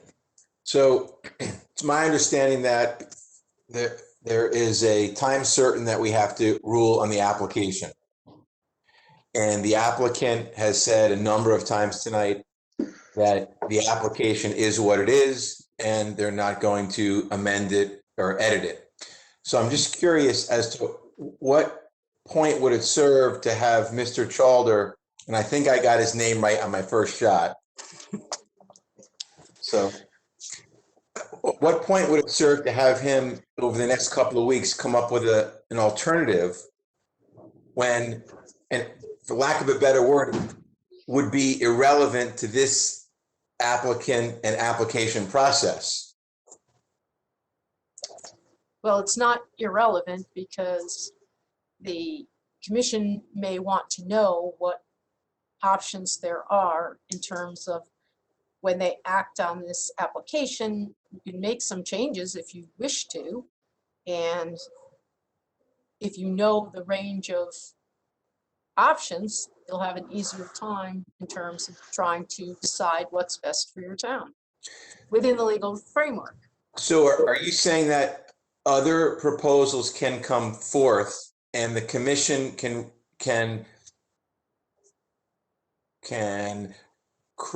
create, alter, edit the regs in one fell swoop by whatever date certain we need to finish by? I'm saying that the commission can consider changes that would, it's a legislative decision that you're making right now on these applications, meaning you are able to set what provisions you might think are appropriate and act on them, and what provisions that you don't think are appropriate. So the applicant has, you're right, the applicant's representative has said that this is their proposal. Well, the commission has the opportunity to deliberate on their proposal and think about a different approach. Is it all, so it's not a simple up-down vote ultimately then? Is that what you're saying? That's what I'm saying. So in light of that, Paul, I think having some potential options put forth by the town's planning consultants will at least inform our deliberations once the public hearing closes. The only, I guess, and Attorney Dubuque, correct me if I'm wrong, any of those proposals should be put forth onto the public record during our public hearing phase, so everyone has a chance to look at them. Applicants can react to them, the interveners can react to them as well. Is that correct, Attorney Dubuque? That is correct. See, I'm learning. Mr. Chairman, so could Mr. Childer, for example, though, could he opine today as to the discussion that part of the discussion we had tonight, for example, what I started with, whereas the assertion was that, that you pointed out most generally with it, the thrust of your presentation, right, that we need to be concerned with impacts on the water quality and the water situation.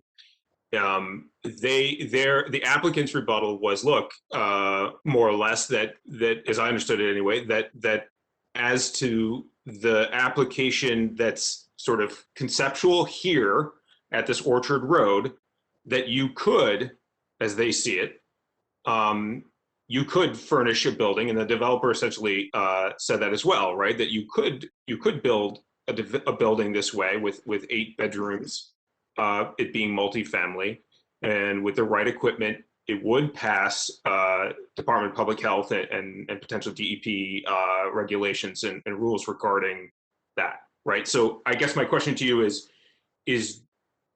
do you agree that on-site septic for development that's conceptual here, right? This Orchard Road development, is it adequate, or do you draw a line at a certain point and say beyond 8 bedrooms in a multifamily situation on this plot of land, right? You gave us that example of the 3 acres, et cetera, right? So you drew that out and you kind of lost me a little bit at a certain point, because it felt like you were going to a little bit of a parade of horribles. But beyond, before you got to a certain point, it seemed like you were saying, look, you could go this big, and then after you went this big, this many units on this size a plot of land, that's when you'd run into a problem. Are you willing to opine on something like that? Because I think you can gather the thrust of my question is that the folks that are living in our town have reasonable and understandable, very, very big concerns about the possibility of changing the zoning such that a development like this could occur, and what would the impact would be on the surrounding water, right? And so my question to you is are you prepared to opine on that? And if you're not, that's okay too. I mean, if you need to study it a little bit more. Right? Does my question make sense? Well, I think it is possible to come up with a regulation that provides a better balance, I believe, than the regulation which is currently before the commission. I think several people have discussed tonight concerns about different aspects of the application. But I think there is a way to find a balance, or a better balance, or to present flavor options for the commission to consider, and I think for the applicant to opine on. I think they have commented in ways that are very much housing driven. I understand that. My testimony this evening, particularly in terms of the environmental information, was not in a way to say that you can't do this, you can't do something. It's simply that the record really was kind of missing that important element that needs to be considered. So I think the issue is, it's a challenge, I believe, in the situation. But I think the situation that Woodbridge is in can also be a model for other communities in Connecticut. So I think that we can look at options that work. I think under the statutes, the commission has 3 choices. You can approve an application as submitted, deny an application as submitted, or approve it with modifications. I think I take it as a challenge, and I'd like to try to help the commission here is to look at what some of those options might be. I made some opinions about a minor concept in the regulations, such as rounding. It's poorly worded today. It definitely needs to be cleared up to avoid confusion and problems in the future, and I would be happy to do that. I think there are other elements of the regulation that could be improved as well. I'm not trying to substitute the commission's judgment, to explain to you what some other communities have done and are doing in this area to address these important issues, and bring that back for your consideration.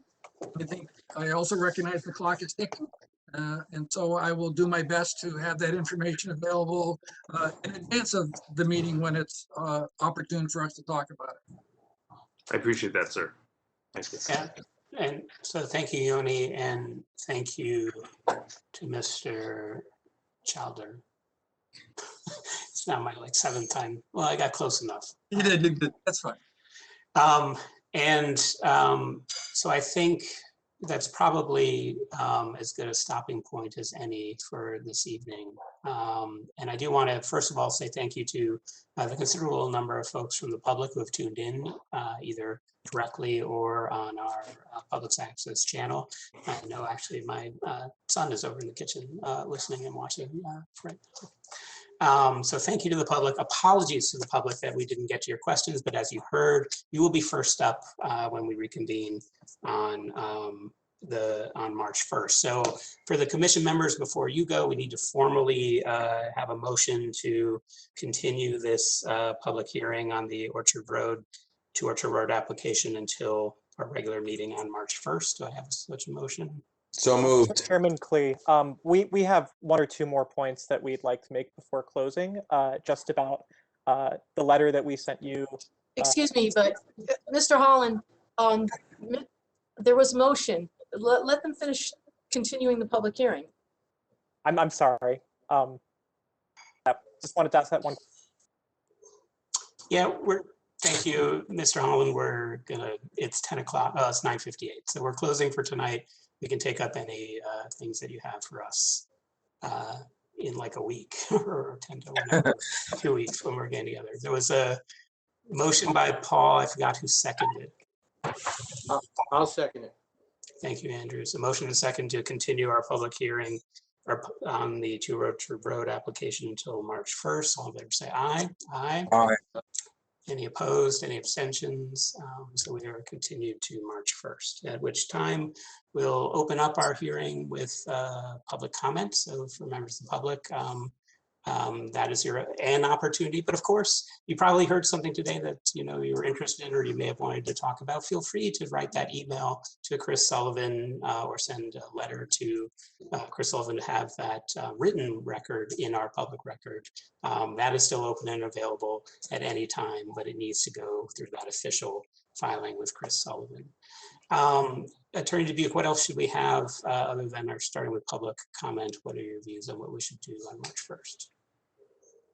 Well, if if Mr. Holland has some procedural issues to raise, then I would say he should go first at the next meeting, and then we should go straight into public comment. And once the public comment is exhausted, then you continue on with the questions from the commission members, and certainly then go back to the applicant and then to Attorney Herbst. And when we go back to the applicant and Attorney Herbst, by then they should be able to respond to our town planning consultant's presentation today, which will be uploaded on the website within a reasonable amount of time, Chris, tomorrow. It's late night. So that will be an opportunity for the applicant and Attorney Herbst to ask questions of Mr. Chowler on today's presentation. My guess is he won't have any of those future option scenarios available until a later date. And we will probably on that March 1st meeting, we'll schedule that next probably special meeting in March. And Attorney Dubuque, you also keep us focused on when the public hearing must close, which I know is very early in April based on all the extensions and whatnot. Correct. Anything else? We'll go to the order. Mr. Schatz. Just to reiterate, so Rob, we're going to have a regular March meeting is in 2 weeks-ish. No, next week. Next week. Thank you. I stand corrected. February. And then we're going to have a special meeting in sometime in mid-March, and then after that, a regularly scheduled meeting in early April. Is that the plan? Right. The only question as to the timing of when this public hearing must close, and that's what Attorney Dubuque and others are going to check on, is our April first Monday of April is April 5th, and I'm not sure how the math works on all of that. And I just wanted to, the other comment was you were going to offer another comment regarding the commission member after this hearing officially closes. Well, you have to close the meeting. They've been telling me I can't even talk about it, but we'll talk about it. And we won't. So, motion to adjourn. How about So that? moved. I'll second it. Who seconded? I did. Oh, good. All in favor say aye. Aye. Aye. Any opposed? Any abstentions? Honestly and sincerely, though, thank you everyone for your participation tonight and for really a fascinating discussion. I meant it when I said that I learned a lot, as I always do on these meetings, and from all my commission members, appreciated applicant, interveners, and our consultants were all excellent. So well done. Have a good night.